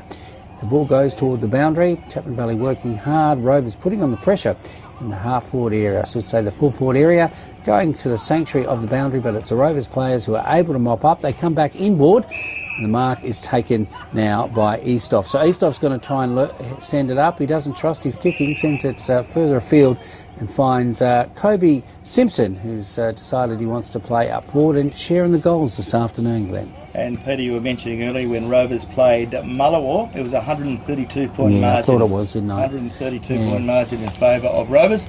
And Rovers will have a massive win today. It may not be 132, but it won't be far behind it. There goes the kick from Kobe Simpson. Straight through the centre. Kobe gets his first of the afternoon. And another score on the board for the Rovers Demons. So Kobe Simpson getting a goal for himself. Played most of the game in defence. But looking at the scoreboard now for Bambi, the childcare centre, we can see that it's 25 goals, 8, 159 to Chapman Valley. 6 goals, 5, 41. So a big win coming up for the Demons as we head towards time on in this final quarter, with thanks to GT Russell Chartered Accountants. Back in the middle now, time ticking away on Brennan O'Malley game day. Next week we're headed to the spiritual home, I believe, of football here in the Midwest. It is the recreation ground, and known as the Red Dust Holdings Recreation Ground at the moment, or this season. And that's when Rovers will take it to the home side, Railways, who sit, I think, Glenn, will still sit in probably second position tonight. I'm not sure. No, they won't. They will go to Brigades third. will win. Okay, there. So I would think so. I Yep. wouldn't know the percentages, though. I'll have to have a look. Yeah, so very interesting. But Rovers will certainly be on top going into that game as it goes forward to Bogono now. So figured a lot in the second half. Was with the ruck a lot of the day today as well, as Thompson has a shot on goal but misses all in sundry, I think, and the ball will be brought in from in the full forward area for Chapman Valley, as the boundary umpire was way off the mark there. He's had to run about 50 metres to get the ball, but it'll be thrown in now, and Ken Chapman Valley worsen the pain somewhat, change the percentages. See what they can do. As the ball comes in now, players setting themselves, up they go. It's knocked down by Kobe Bursell down the throat of a Chapman Valley player, but Rovers probably do the better, and that's been the story this afternoon. They're more intent as the ball comes out of defence now. The Rovers players knocking it forward, and it looks like it's young Credelli who has the ball. He goes one way then the other. He's almost at sea though, Credelli. The ball goes back the way now of Rovers off the half-back line. It sees the play there going forward from Sealander. Sealander kicks to the outer side, bottled up once again, and the umpire will go into, as they say in the classics, relieve the pressure. Yeah, it's a very tight percentage between Brigades and Railways. Of course, Railways not playing today. Brigades are playing. If Brigades can win, they're going to second spot. They're below Railways on percentage at the moment, but of course if they win and win by a few points, that will put them on the same amount of games. They'll be on the same amount of games, but it'll just be the percentage. So I might be right about Railways staying in second spot. Yeah, they may. The ball going forward now, and it is Simpson who gets it across now to that player. I've liked him today, although he's got a bit quieter in this quarter. I'm talking about the player that has impressed me this afternoon. His name's lost me at the moment because I've had a bit of a Sheldon Nally. That's the bloke I was talking about. As he's been good today, probably one of his better games, and so too this fellow. We're talking about Clay Azevedo. Just backwards of centre or outside the centre square, sends it into the half forward area, and there's Kobe Simpson does a nice little chip pass back. Rovers, can they muff it up because they're playing around with it? And in goes Guy. He can't seem to do anything with it. Kobe Simpson comes in again, burrows in, turns around on a 50-cent piece. And what's he done? No, it's been spoiled in the final analysis and going through for the minor score. So getting pretty tight out there at the moment, Glenn, but it's all been one-way traffic for the Demons today. Good bit of defence there from Chapman Valley. Yeah, if the Chapman Valley defender had run the pump, I would have turned around and kicked it through myself as an own goal, because it would have been safer and bring it out through the points. Yeah, exactly. The ball comes the way as Chapman Valley kick it out of defence, kicks it up to the big man and Bogono. And Daniel Bogono. He's taken about 6 marks in the second half, that bloke. He's been clearly one of their better players. Gets the ball up towards the forward line. Ball comes the way of Tristan Simpson. He's had a couple of good weeks, says Tristan. He has. Gets it up the ground, finds Tom Denton. Tom Denton plays on quickly from centre wing. Kicks it up towards half forward. Looking again for the hard-working player there in Cody Simpson. He took a while to get rid of the ball. Eventually he does. Ball comes forward from Sean Brennan. Gets the way of Gabriel Parfitt. And the final score has come in from the game at GBSC Sports Park, with thanks to Curly War and the City of Greater Geraldton. We can tell you the Brigades are winners. Brigades 9 goals, 12-66 have defeated Towns 7-5-47. So Towns still remain 2 games below Chapman Valley on the premiership table, so it does get difficult from them now to make up those 2 games. And it may come down to, if they had a win today, things could have turned around quite dramatically. That's right, and it would have come down to that last game. But at the moment, Towns have got a pretty good run home. They do have a big game next weekend, which won't be an easy one, of course. They have got Mullawall next week, which you'd expect them to win, I should say. And then the following week, it is Towns playing Chapman Valley. That's the game we've been talking about. Then they play Railways, and then they play Northampton. Gabriel Parfitt has the ball now, almost directly behind him. Glenn as he kicks toward the northern end into beautiful sun, going straight across the face of goal because all he saw was silhouettes. Mark was almost taken by Rovers players, quickly brought to ground, and the ball comes out of a passage of play, and I think a free kick is going to go the way of the defenders for Chapman Valley. So the defenders have had to really work overtime today, haven't they, Glenn? They certainly have. They've been under the pump, to say the least, but they've done okay considering. Whistle on play. Free kick's been picked out. Go the way of Chapman Valley once again. It's Borgono, who's working extremely hard. Gets it up the ground. Finds a teammate. That teammate is Omadai. Omadai is another player that's worked well this afternoon. Omadai puts it on his beautiful left boot. Kicks it forward. Gets it away of Hughes. Hughes breaks across the centre. Gets a handball away, but it only goes as far So obviously as not the Rovers Mason player. Hughes that was injured then. No. Ball comes the way now of Tom Denton. Tom Denton with the ball.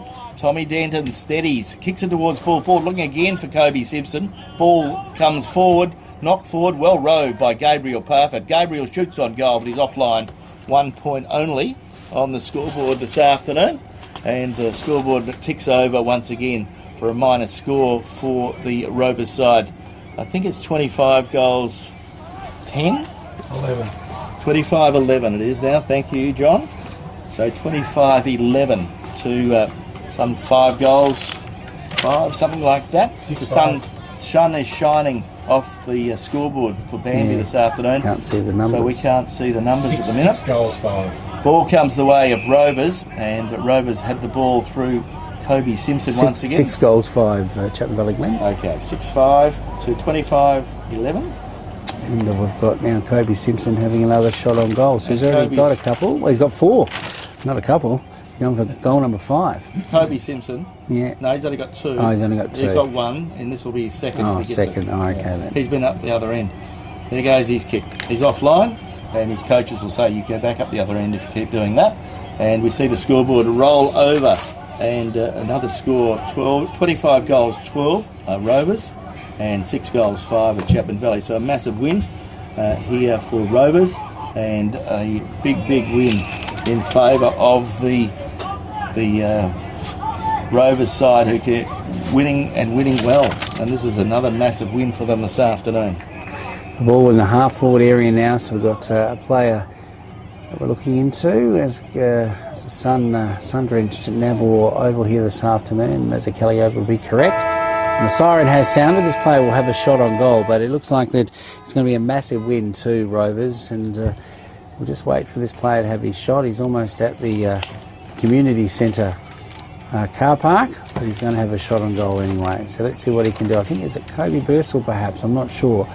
Can't see from where I am. He's on the far extremities to our broadcast position here this afternoon, but the kick isn't a bad one. Right, it goes across the face of goal and no score at all. So the final score, we're going to have a bit of support from our support. Rovers at 25 goals 11. Work, our support 25 network. goals 11 to Chapman Valley 6-5. So 25-11 to 6 goals 5. Rovers in a canter this afternoon here at Mazzucchelli Oval, and you're listening to Radio Mama, the home of GNFL football.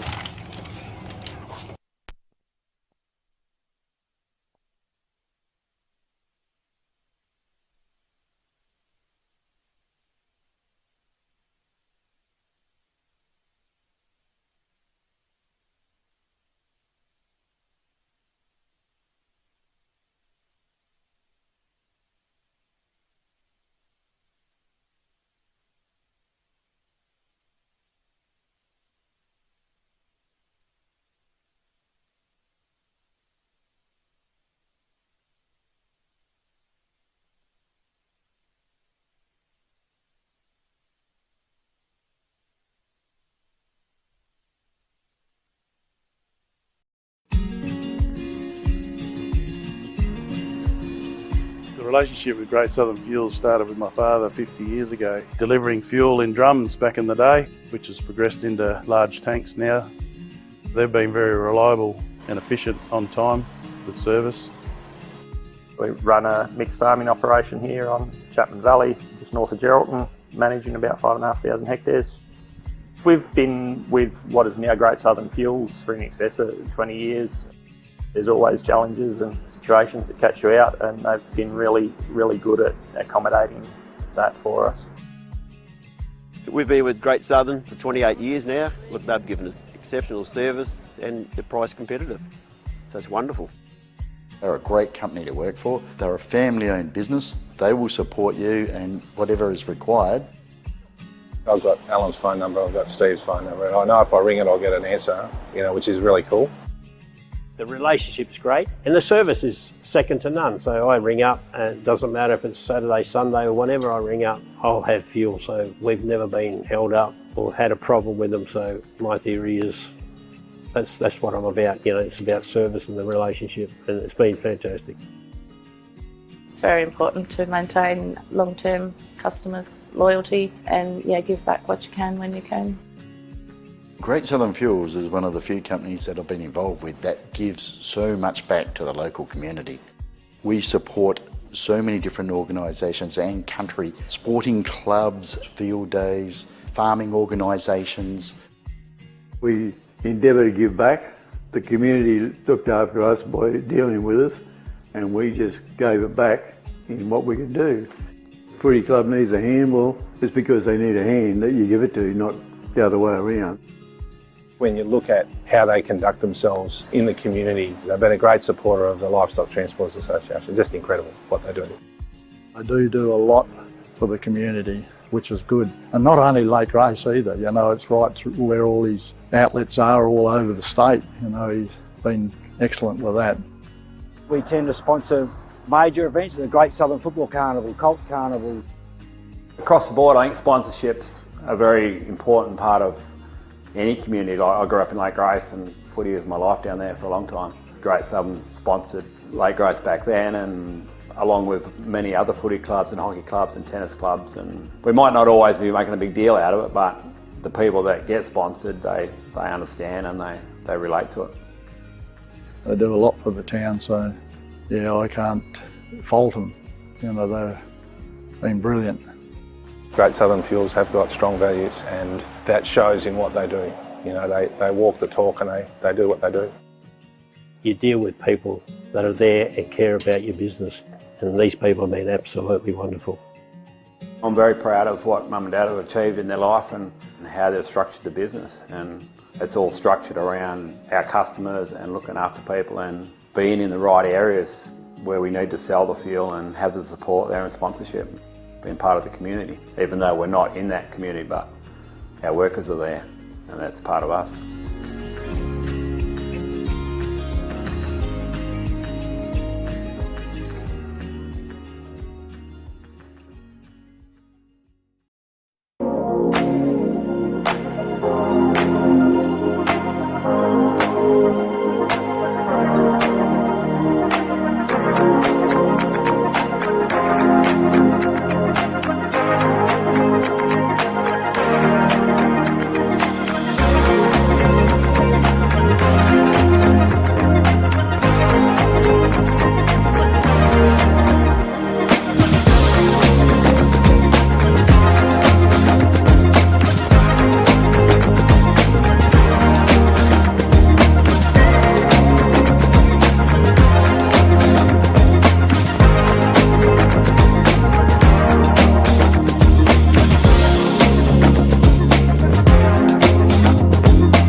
Our name is derived from the Greek prefix, macro, large. From the day we were born, this has been a promise for the future. We have grown through dedication, sweat, self-denial, faithful to our mission of being on the side of those who put themselves on the line. Through our name, we celebrate the greatness of those who believe there are no obstacles higher than their dreams. The courage to get back up after falling. The obstinacy of believing until the end. These are the values embedded in our logo. The Macron Hero. It's a celebration of sacrifice and tenacity. Up until your personal victory. Until your arms are in the sky. Become your own hero.